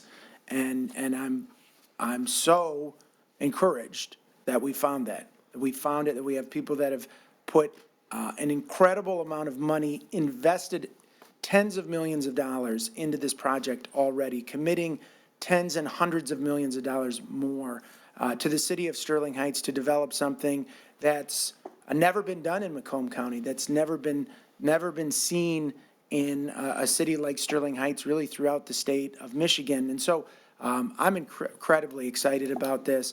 I think that there was a lot of really great questions by the city council members digging into some issues. I appreciate everybody's different perspective, and we all come with different priorities, different values, but all focused on doing what's best in the city of Sterling Heights. And I think that showed by the discussion we had. I'm going to not dig too deep into it because it was mentioned many times, this is a conceptual plan. So the details are going to be fleshed out later. But what's not conceptual is the commitment that Lakeside Out of the Box Ventures has to the city of Sterling Heights, that their partners have to the city of Sterling Heights, obviously that we have as elected officials, and that our city administration has. And so I saw that come out today, the commitment to making this project a reality. And I'm very encouraged by that, and I can't wait to see it happen. Again, what also is not conceptual is the design standards, the values that you guys talked about, what you want to see come out of this project. And I think that, the images, the presentation, it really speaks for itself. I can't wait to see it happen. So I'm going to definitely be voting yes. It sounds like we've got pretty broad support up here on the city council. Like Mrs. Koski, I want to know what's next. What are we doing tomorrow, guys? Right? What are we doing? But I know we got to go do some Christmas shopping. At least I got to do some Christmas shopping. So maybe we take a break for a couple weeks and then just keep going, keep the momentum going. And I'm sure you're going to find a lot of partners that are willing to work with you here and make this a reality. So very excited about it. Thanks to our city staff for all the work that you've done, all of the different stakeholders throughout the community. This has been something that I know, from my standpoint, it's the number one issue I'm asked about. What's going on at Lakeside? Where are we? What's next? So people want to see it. People want to see it happen. They want to see progress. They want to see it moving forward. And so I'm happy to work with anybody that's committed to seeing this project moving forward. And so let's keep it going. All right? Mayor Taylor. Mrs. Zarko. Yeah, I told you I'd ask for a second time. But it's briefly, in addition to all the other thank yous that you gave out, and I really appreciate that, but we have some of the members of the Lakeside CIA here that have not met formally yet, and I want to thank them for being here tonight and, and listening to what's happening there at Lakeside, because that'll make a difference when they finally do meet together. Our Planning Commission members that, the work that they did before this came to us, appreciate that. But I have to tell you, on my side over here, when I see Mr. Bonner, and then I also see our walking charter and archivist, Mr. Clark Andrews, sitting side by side, that's all the support we need to know that we're making the right decision. So thank you, too, for being here. Nothing further. Yes, thank you for that. I appreciate it. There's a lot of people to thank, and the Planning Commission members, our legal team, they do a tremendous job. And I think everything that we do in Sterling Heights, we try to do it by the book. We try to do it first class. We try to give, just like our audit earlier today, like we want to give the public assurance that you can trust what you're what the people who are working for the city of Sterling Heights are doing for you. It's not always easy to trust politicians, I know that, I understand that. But the people sitting to my left, I mean, they show up to work every day, they're proud of the work they do, they're proud to work for you as residents of the city of Sterling Heights, and so, I trust them, I trust that they want to get this What done. about the people to your right? He meant the people sitting over there. I meant the people to my, like, of course, Miss Riska, and, you know, I'm not saying that, not saying like this side of the city council. I understood what he meant. Well, Saying it was those a little folks over there. ambiguous. Okay, just clarifying. Thank you. You better stop while you're ahead. Behind. I think I was doing fine. I mean, I thought that was. Well, that's pretty- I what you thought get that for was- thinking. I thought that was understood. So, okay, I don't have anything further. Is there, council, anybody else, any follow-up, final comments, questions? Okay, then all those in favor signify by saying aye. Aye. Opposed, motion carries. We are at 10:10, so we're gonna go to communications from citizens next, but I'm gonna propose like a 5 to 10 minute break. So I'm gonna say come back at 10:15, but I'm realistic. It's 10:15 right now.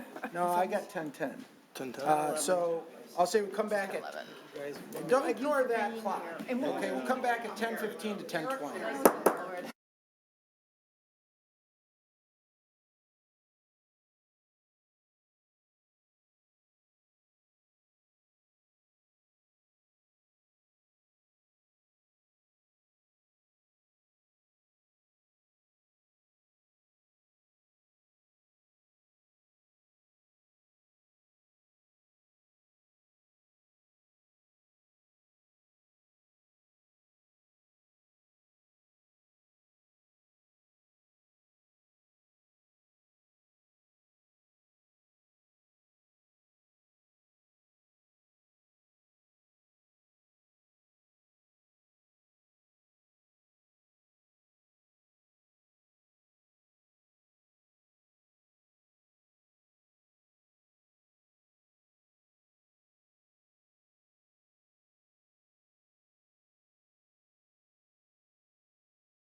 Meeting back to order, so per our council rules, we'll take communications from citizens out of order. If we haven't gotten to it by 9:30 PM, we're certainly past that.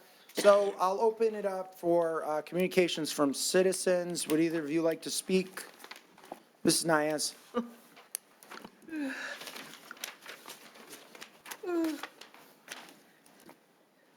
Good evening once again, Mayor and Council.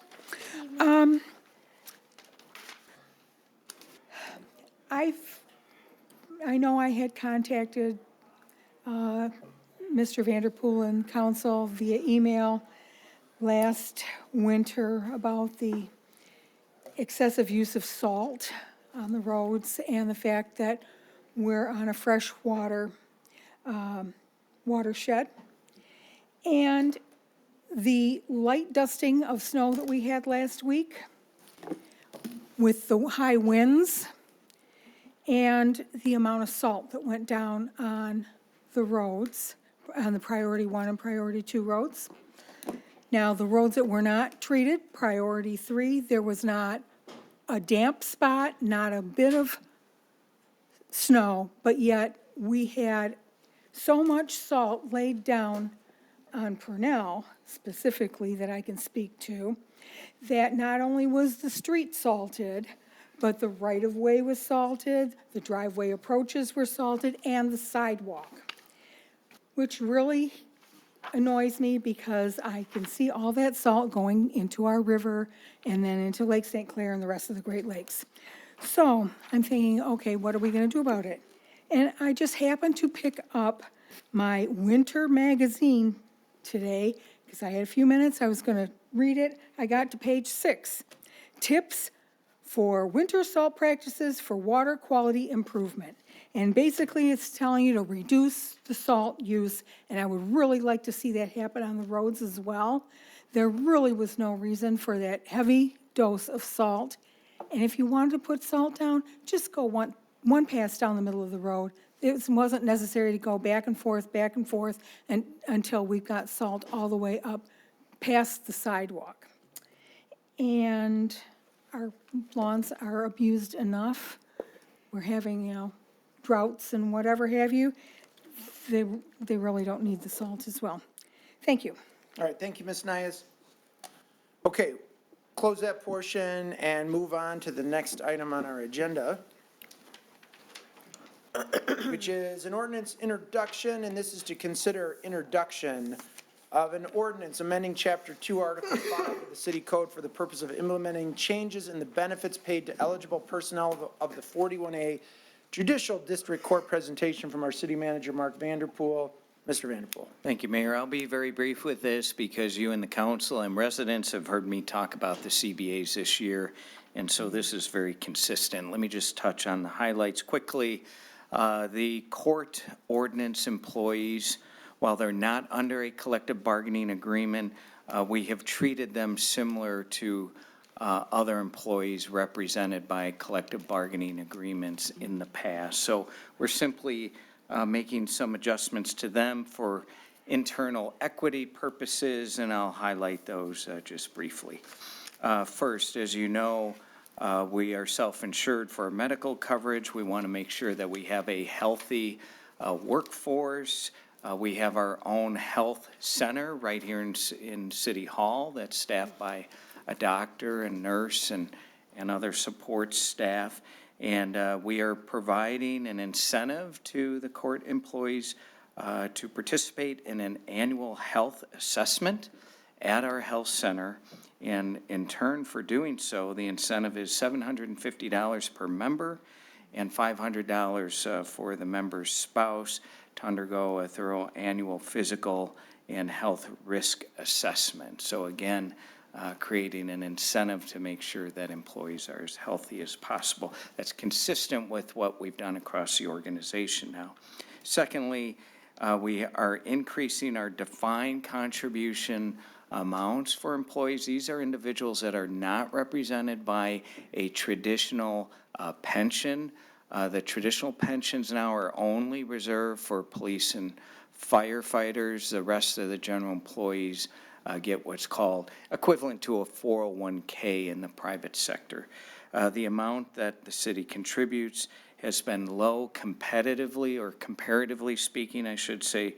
So this ordinance amendment will increase the contribution from 5.5% to 10% over the period, the next 3 years. And then also for these employees that are not represented by retiree health care, as you know, we've eliminated retiree health care for employees. And in return, we have set up retirement health savings accounts, which is far more cost-effective, but can be advantageous for employees as well. So we're increasing our contribution to those accounts by $500. And then lastly, pay is increasing consistent with what we've done across the organization. And the first year is 10%, and that covers the inflationary equity adjustment that our employees have experienced, like the labor force in general. So that's the first year. Second year is 1.5%. Third year is 1.5%, and then final year is 1%. Again, that's consistent with the collective bargaining agreement. So with all that in mind, and in the spirit of consistency, I respectfully request the mayor and city council approve the ordinance changes before you this evening. Okay, thank you, Mr. Vanderpool. Is there anyone in the audience who'd like to speak on this item? Not, council, you need a motion? Mr. Mayor, Mr. Yanez? resolved to introduce the ordinance amending Chapter 2, Article 5 of the City Code for the purpose of implementing changes in the benefits paid to eligible personnel of the 41A Judicial District Court. Support. It's been moved and supported. Is there any discussion? I have nothing, Mr. Mayor. Council? Mr. Mayor, Mr. Radke? I'm just curious. I read the proposal, and I'm fine with all of it, but in the material provided to us, where does the pay increase? 'Cause I didn't see it in the backup material. That's an excellent question. Thank you, Councilman Radke. So in this ordinance, I highlighted the pay because it does track what other employees get. So there's not a specific clause in the ordinance. It just automatically adjusts on pay to what the other employee groups are seeing. But I nonetheless wanted to highlight that because it is a noteworthy matter in the ordinance. Okay, thank you, Mr. Vanderpool. In the future, if you could put in the executive summary, it would be helpful for us to know that in the future. I have no problem with this, Mr. Mayor. That's all I have. Okay, thank you, Mr. Radke. Council, anyone else? No further discussion. All in favor signify by saying aye. Aye. Opposed? Motion carries. Next up is an ordinance adoption, and this is to consider adoption of the First Amendment to the Appropriations Ordinance for the 2024-2025 fiscal year. Is there anyone who'd like to speak on this item? Not, council, we need a motion. Mr. Mayor, Mr. Radke. resolve to adopt the First Amendment to the Appropriations Ordinance for the 2024-2025 fiscal year. Support. Been moved and supported. Is there any discussion?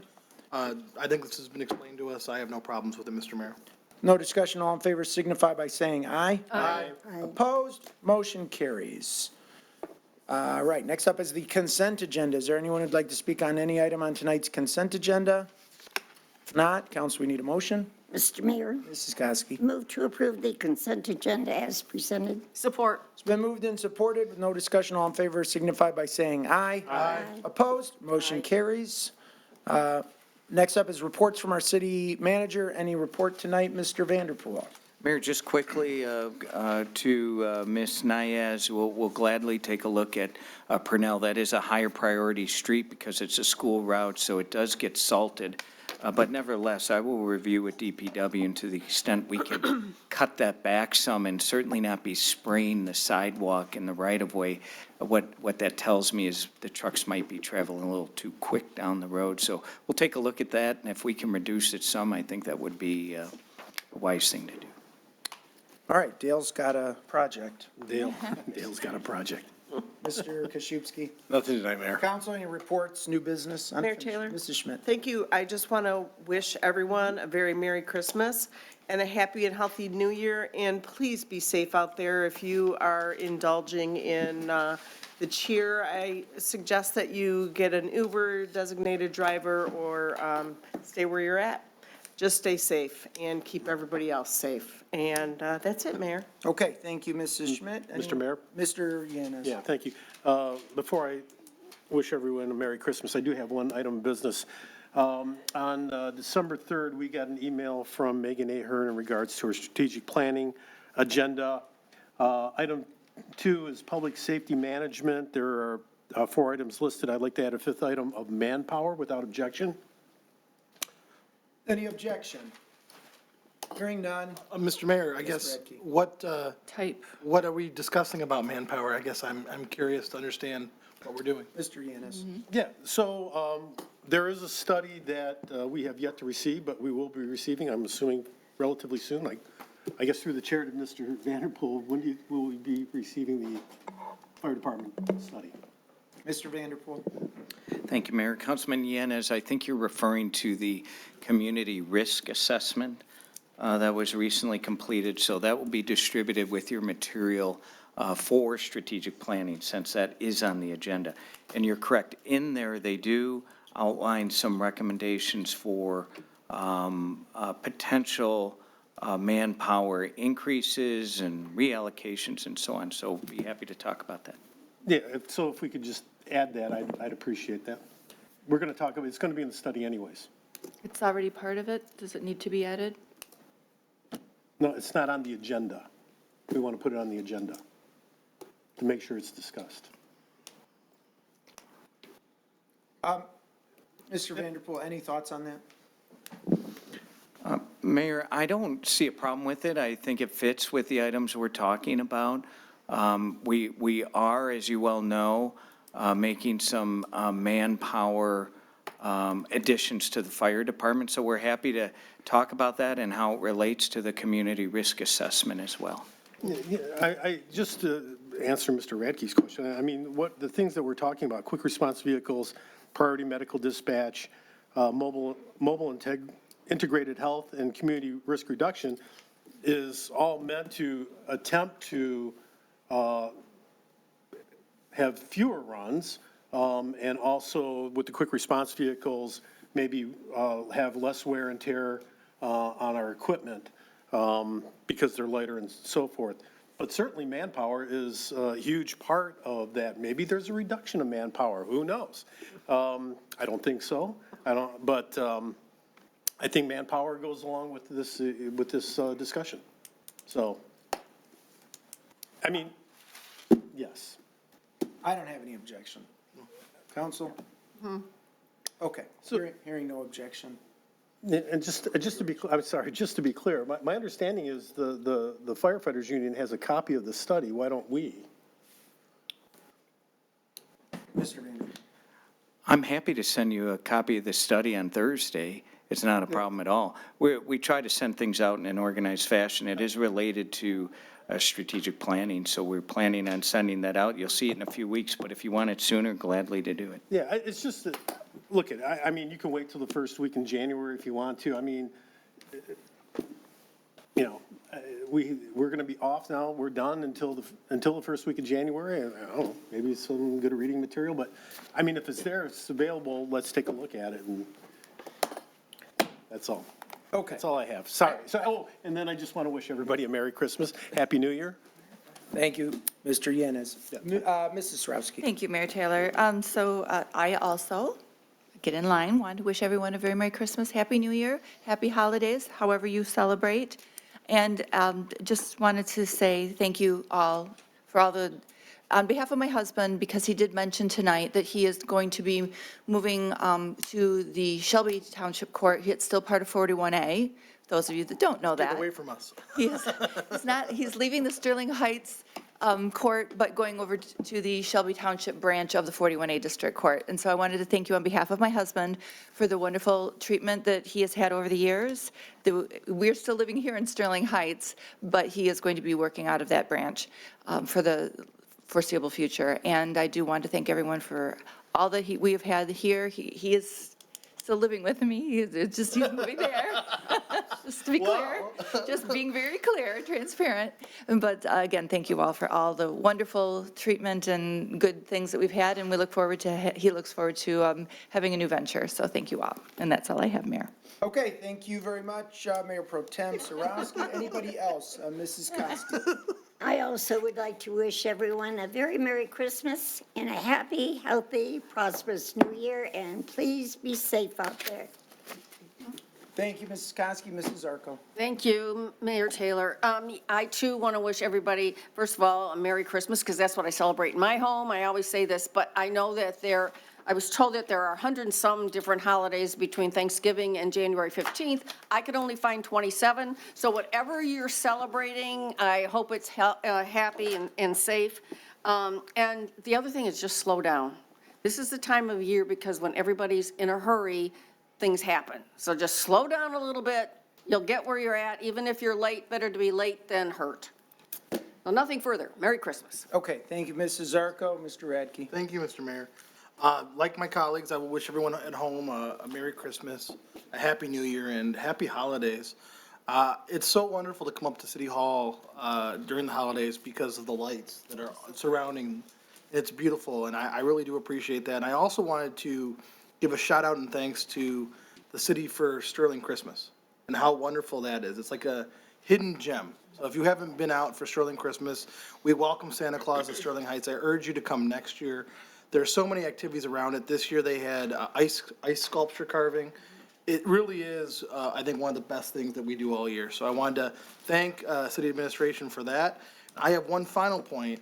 Now that we have a CIA for Lakeside, I'm hopeful that we can, once we start bringing in more money through the CIA, that we can think about better ways to decorate the Hall Road and Shaner area.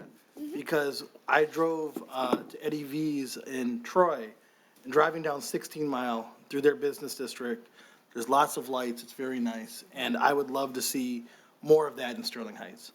That being said, we do a great job, but I'd love to see that too. So that's all I have, Mr. Mayor. Thank you very much. All right, thank you, Mr. Radke, and thank you, council, for all the Merry Christmas wishes. I'd like to say the same. Merry Christmas to everyone. Hope everybody had a great 2024. It's been a busy year. I love the cadence of the year in Sterling Heights. We're going to be getting into, the strategic planning we talked about, Black History Month, a lot of events for that, cultural exchange, and then we're into the spring and summer, and it's really been a great year. Just on that point that Mr. Radke brought up, I've had so many people talk about the campus lights here that we have, and to do such a great job. We unfortunately, or fortunately, whichever perspective you have with Hall Road, we've got 8, 9, 10, 11 different municipalities, unlike Big Beaver and Troy, but we're working with them. We're working with the other communities. I think Sterling Heights is leading that discussion to try to figure out a way to better promote Hall Road. And driving down Hall Road, I saw the halo was lit up in red and green today. It looks very festive and great. So it's just it's great season. And I hope everybody, again, stays safe, as Mrs. Schmidt said. Celebrate however you do, and have a very, very Merry Christmas with your families. I will entertain a motion to adjourn. So moved. Support. Been moved and supported with no discussion. All in favor, say aye. Aye. Opposed? Motion carries. Meeting adjourned.